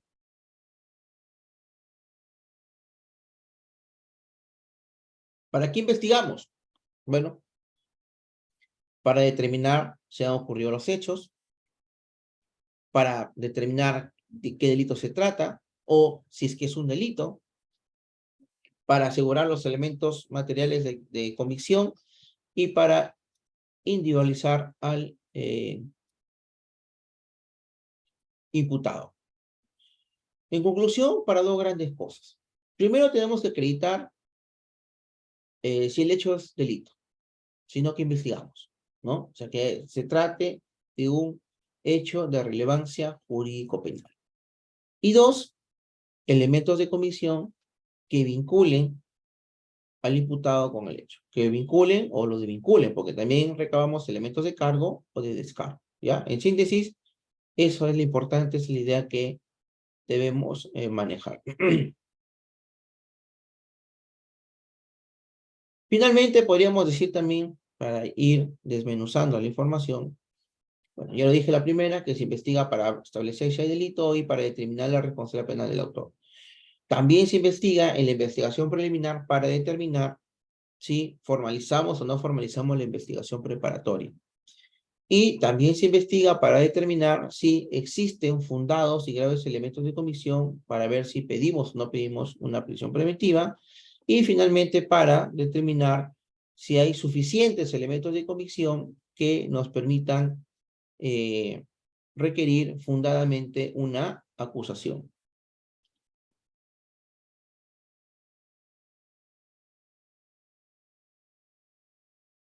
Esto es importante.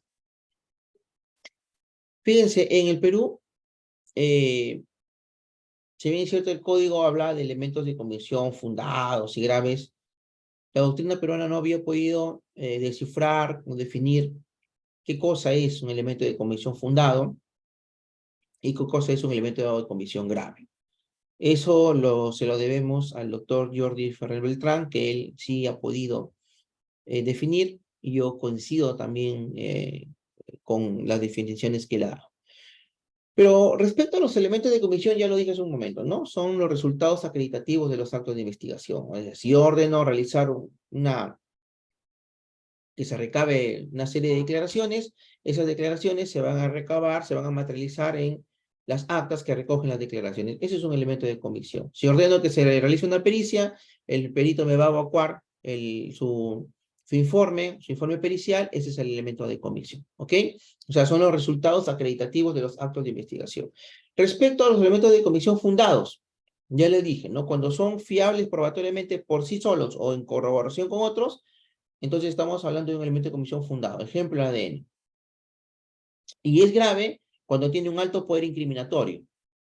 Encontrar el arma homicida en la casa del imputado o de repente un video que haya captado esa situación. ¿Y qué debemos entender por elementos de convicción suficientes? Es decir, ojo, hay una alta probabilidad de condena. Este estándar de conocimiento está referido a la pretensión principal del proceso penal, que es imponer una pena. O sea, que es determinar la responsabilidad penal para imponer una pena. No está referido a una medida cautelar, a una medida provisional, no, o accesoria, no. ¿Ok? Entonces, este estándar sí te exige que haya una alta probabilidad de condena. Es decir, que haya más probabilidad de que se condene de que sea absuelto. ¿Ok? Bien.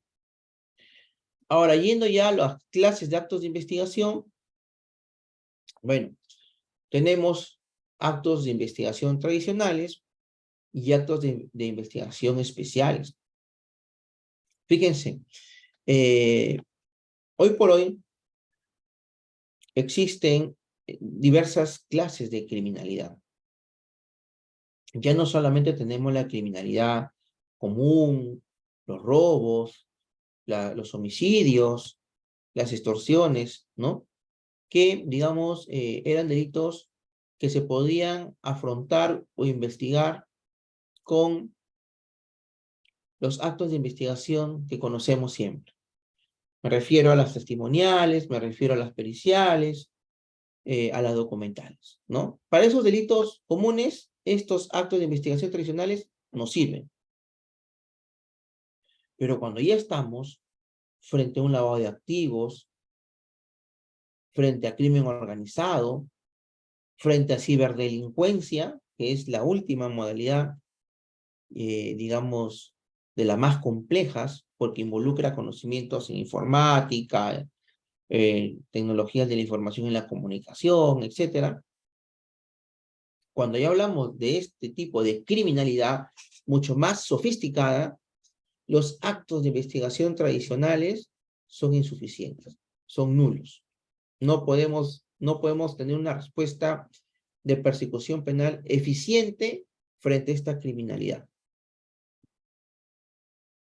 Como dice Jesús María Silva Sánchez, ahí el derecho penal debe reaccionar ya con otra velocidad. Porque para esa delincuencia moderna, sofisticada, nos quedamos cortos. Entonces, en esta segunda velocidad, tenemos que aplicar ya otras técnicas de investigación especiales que, si bien es cierto, son más intrusivas en el sentido de que van a restringir o vulnerar algunos derechos fundamentales de los investigados, eso es clarísimo. Por ejemplo, el levantamiento del secreto de las comunicaciones, que te restringe tu derecho a la intimidad, al secreto de las comunicaciones, ¿no? El agente encubierto, que también te restringe derechos, etcétera. Entonces está claro, pues, que son más intrusivas. Pero al ser intrusivas, son necesarias también. Entonces, frente a esta criminalidad moderna, sofisticada, tenemos que responder a una segunda velocidad. Y esta velocidad implica los actos especiales de investigación.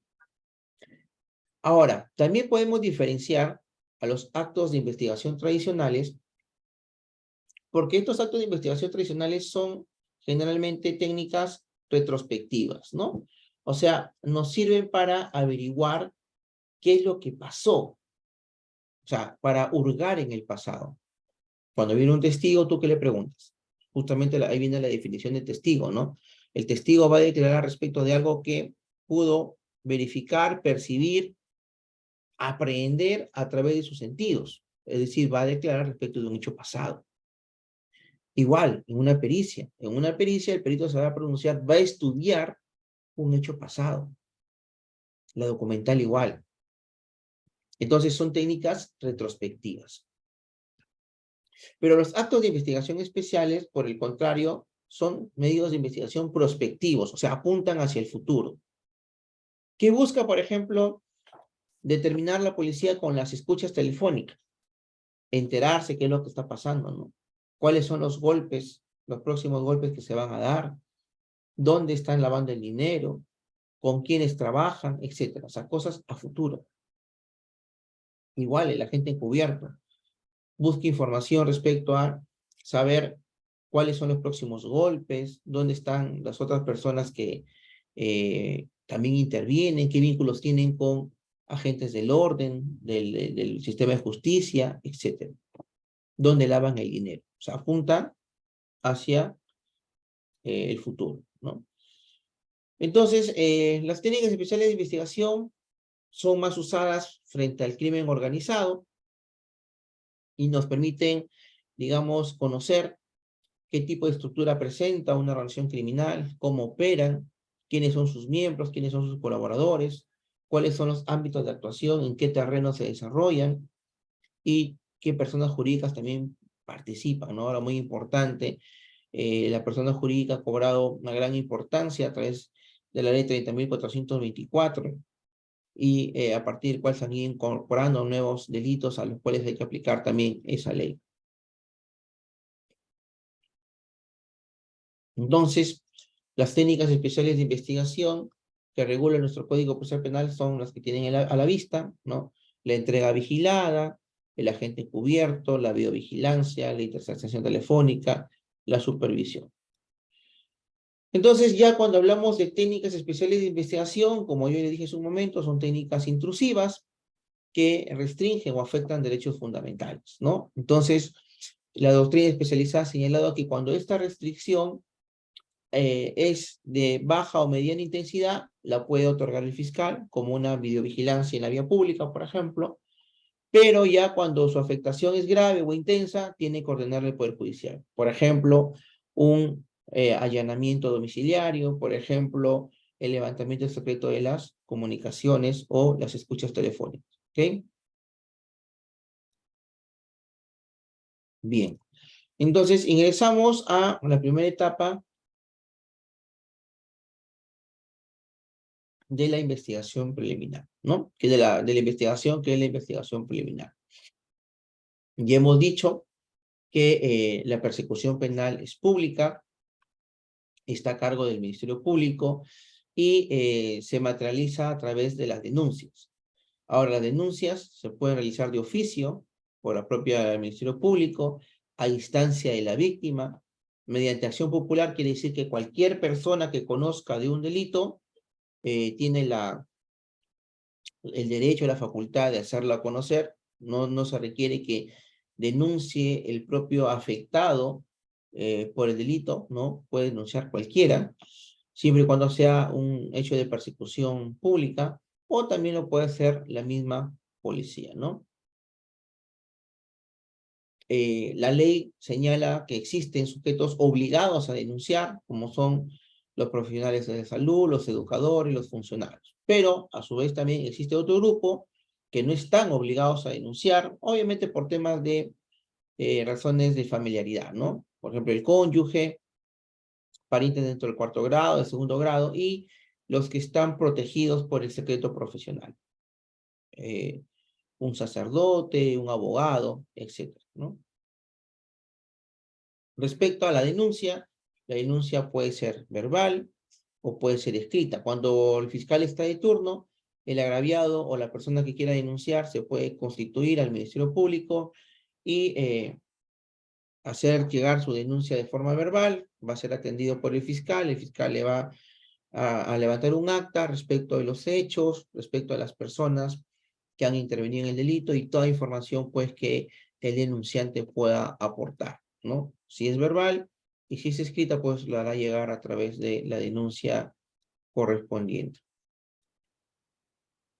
Si bien es cierto, el Ministerio Público es el director jurídico de la investigación, la norma faculta que la investigación la pueda realizar el propio fiscal por sí mismo o la puede delegar en la Policía Nacional del Perú, ¿no? Entonces, los actos de investigación los puede realizar el fiscal o los puede realizar la policía.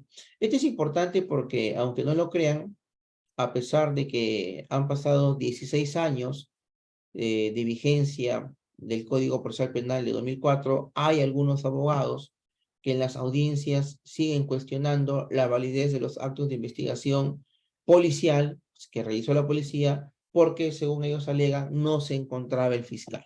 Es decir, siguen razonando en base a lo que regulaba el artículo 72 del Código del 40, que señalaba pues que el fiscal, que los actos policiales realizados en presencia del fiscal tienen valor probatorio o mantendrán su valor probatorio para el juicio, ¿no? Esa lógica ya no existe hoy en día.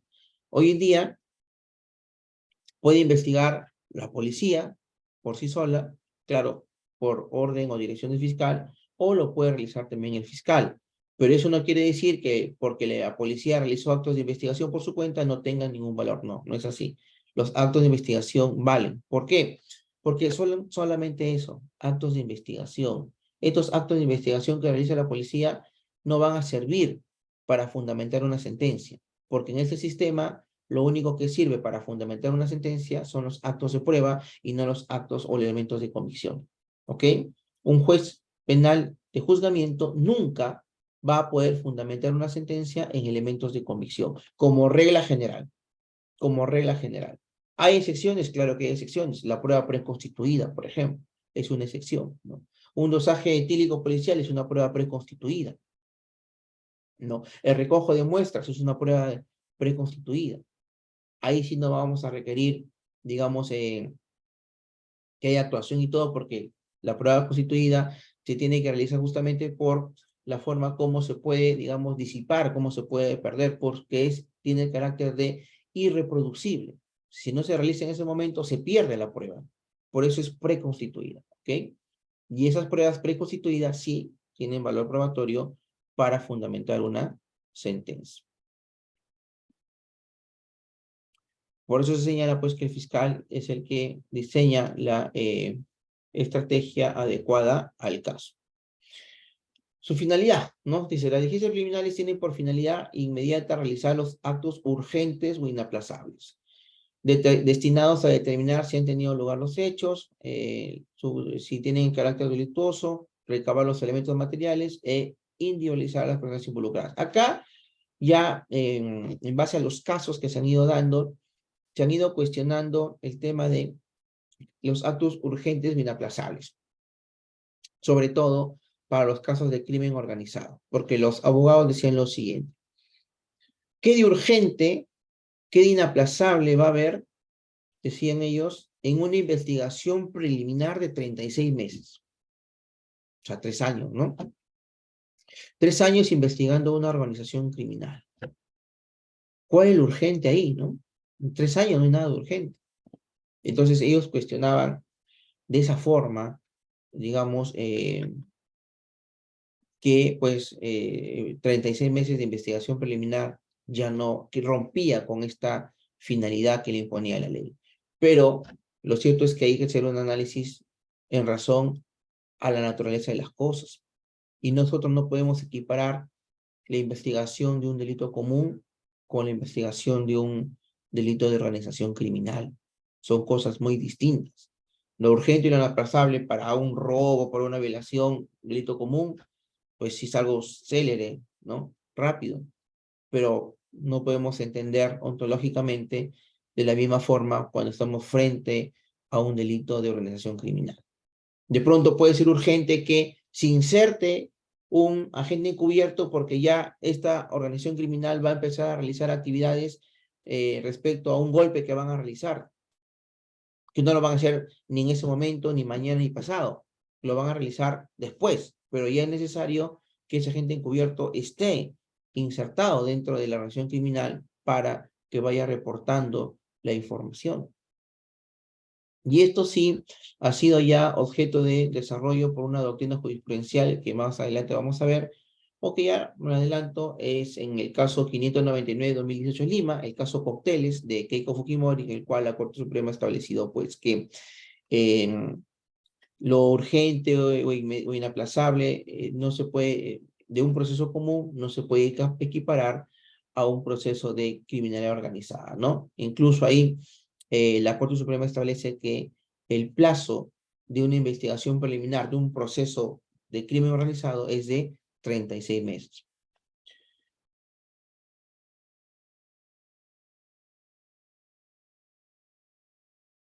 Ahí está lo que yo les estoy diciendo, ¿no?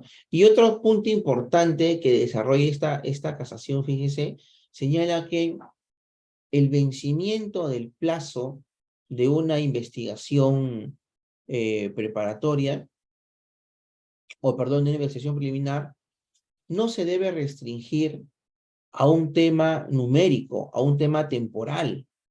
Porque si analizamos bien la normatividad del Código Procesal Penal referida a la investigación preparatoria, dice que la finalidad de la investigación preliminar no solamente es recabar, determinar el carácter delictuoso del hecho, identificar al autor, recabar los medios materiales, no solamente es eso, sino también se investiga para que el fiscal pueda determinar si va o no va a formalizar la investigación preparatoria. Es decir, que se reconocen ahí dos finalidades, una finalidad inmediata y una finalidad mediata. La finalidad inmediata serán estas cuatro cosas, ¿no? Determinar los hechos, si tienen carácter delictuoso, recabar los elementos materiales del delito y identificar al autor. Eso es lo inmediato.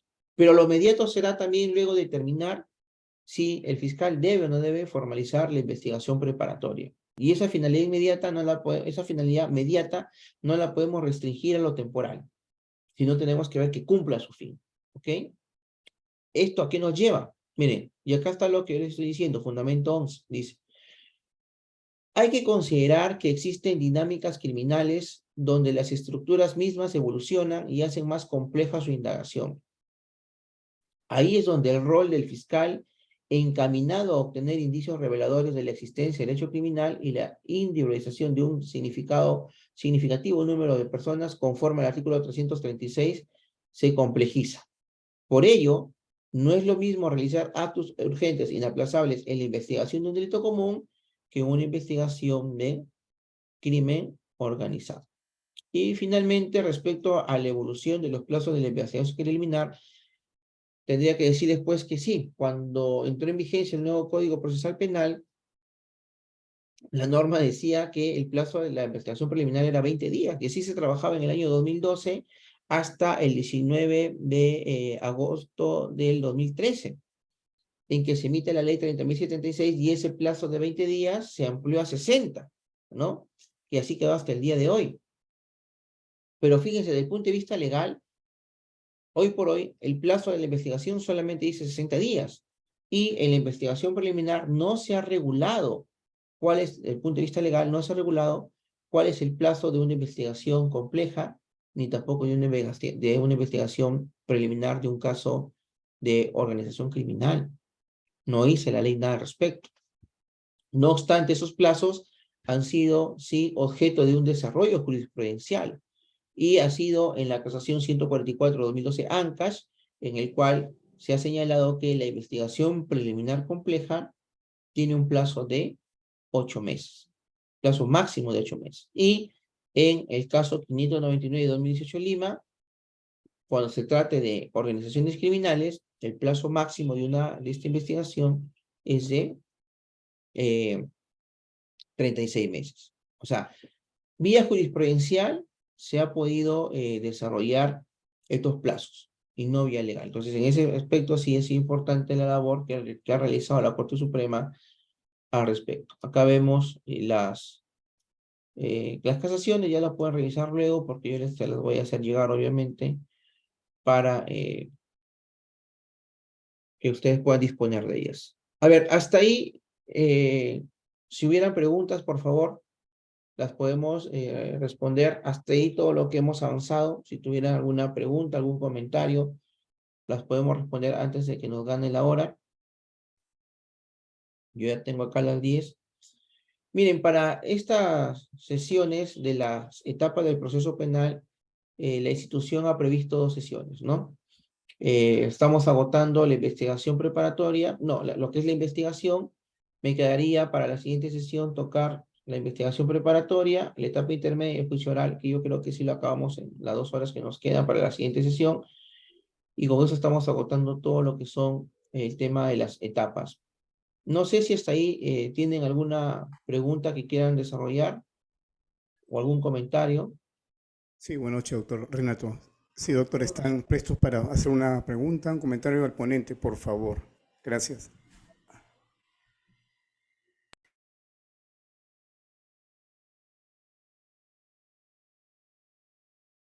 Doctor Renato, en vista que no hay preguntas o consultas, entonces damos por culminada la sesión si quiere conveniente para la próxima semana.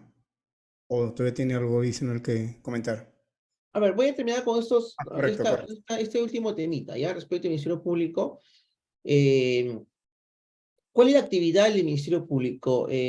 La pregunta es, ¿el Ministerio Público realiza actos administrativos? Porque también he visto que hay mucha confusión, he leído manuales, obviamente, de carácter nacional, en donde señalan que el Ministerio Público hace actos administrativos y que incluso las decisiones que emite tienen el carácter de cosa decidida.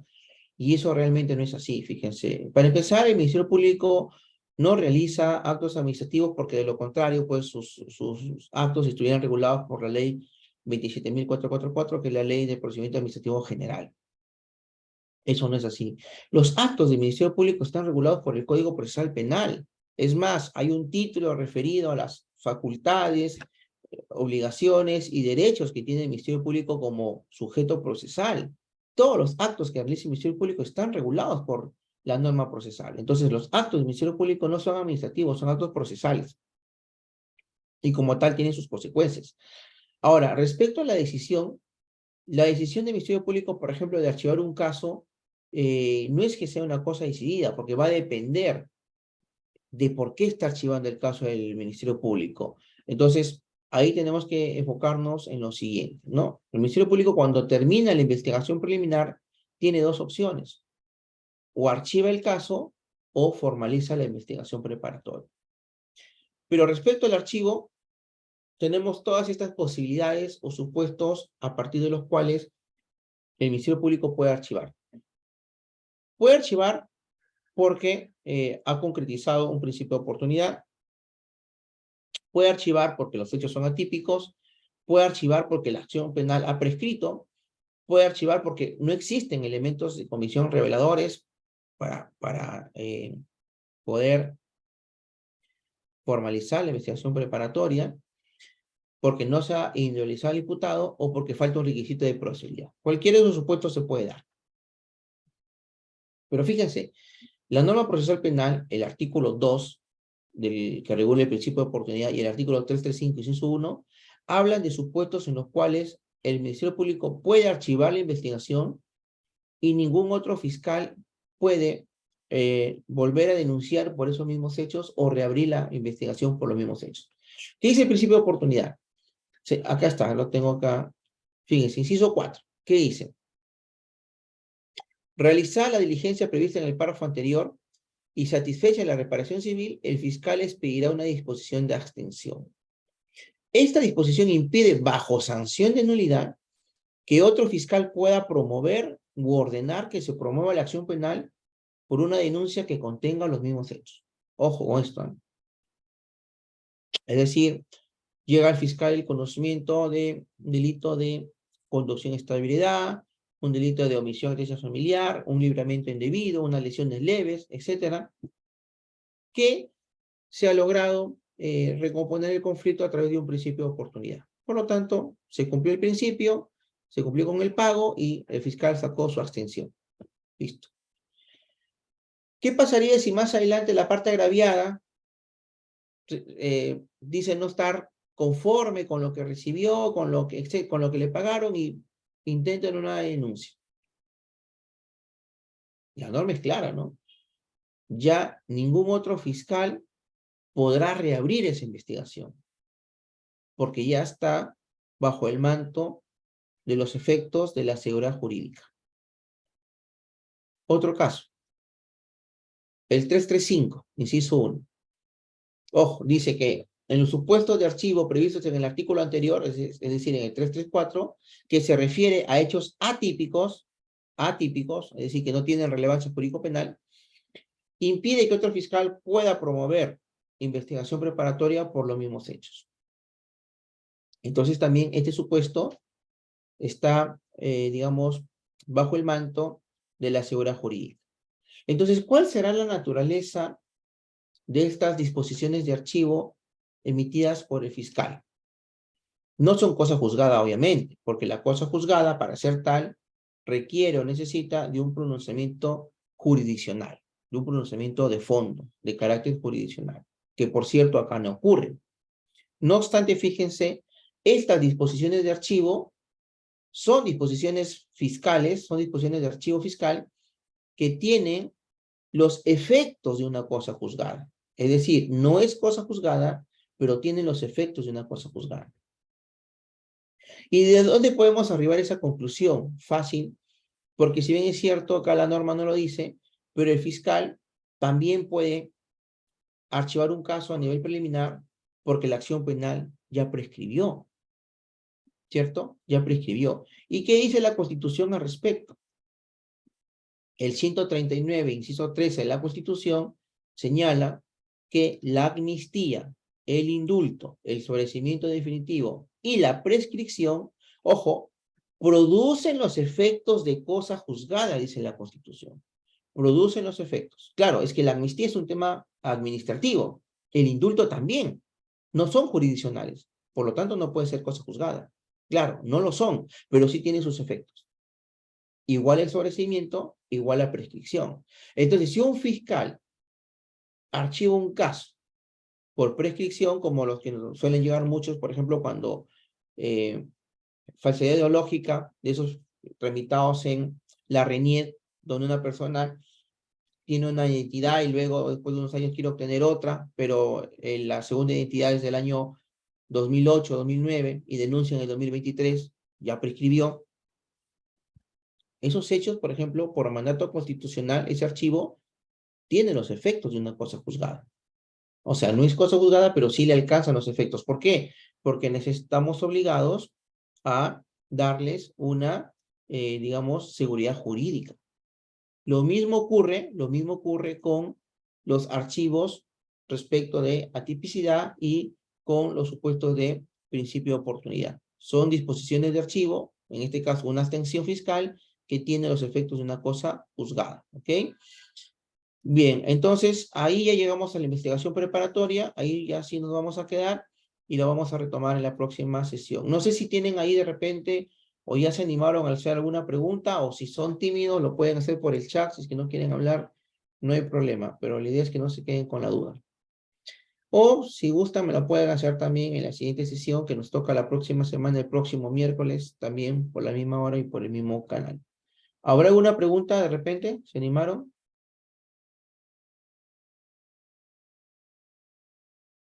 Bien, si no lo hay, no sé, doctor Henry, si usted Sí, doctor, tiene algo que estaremos agregar. por la sesión de hoy.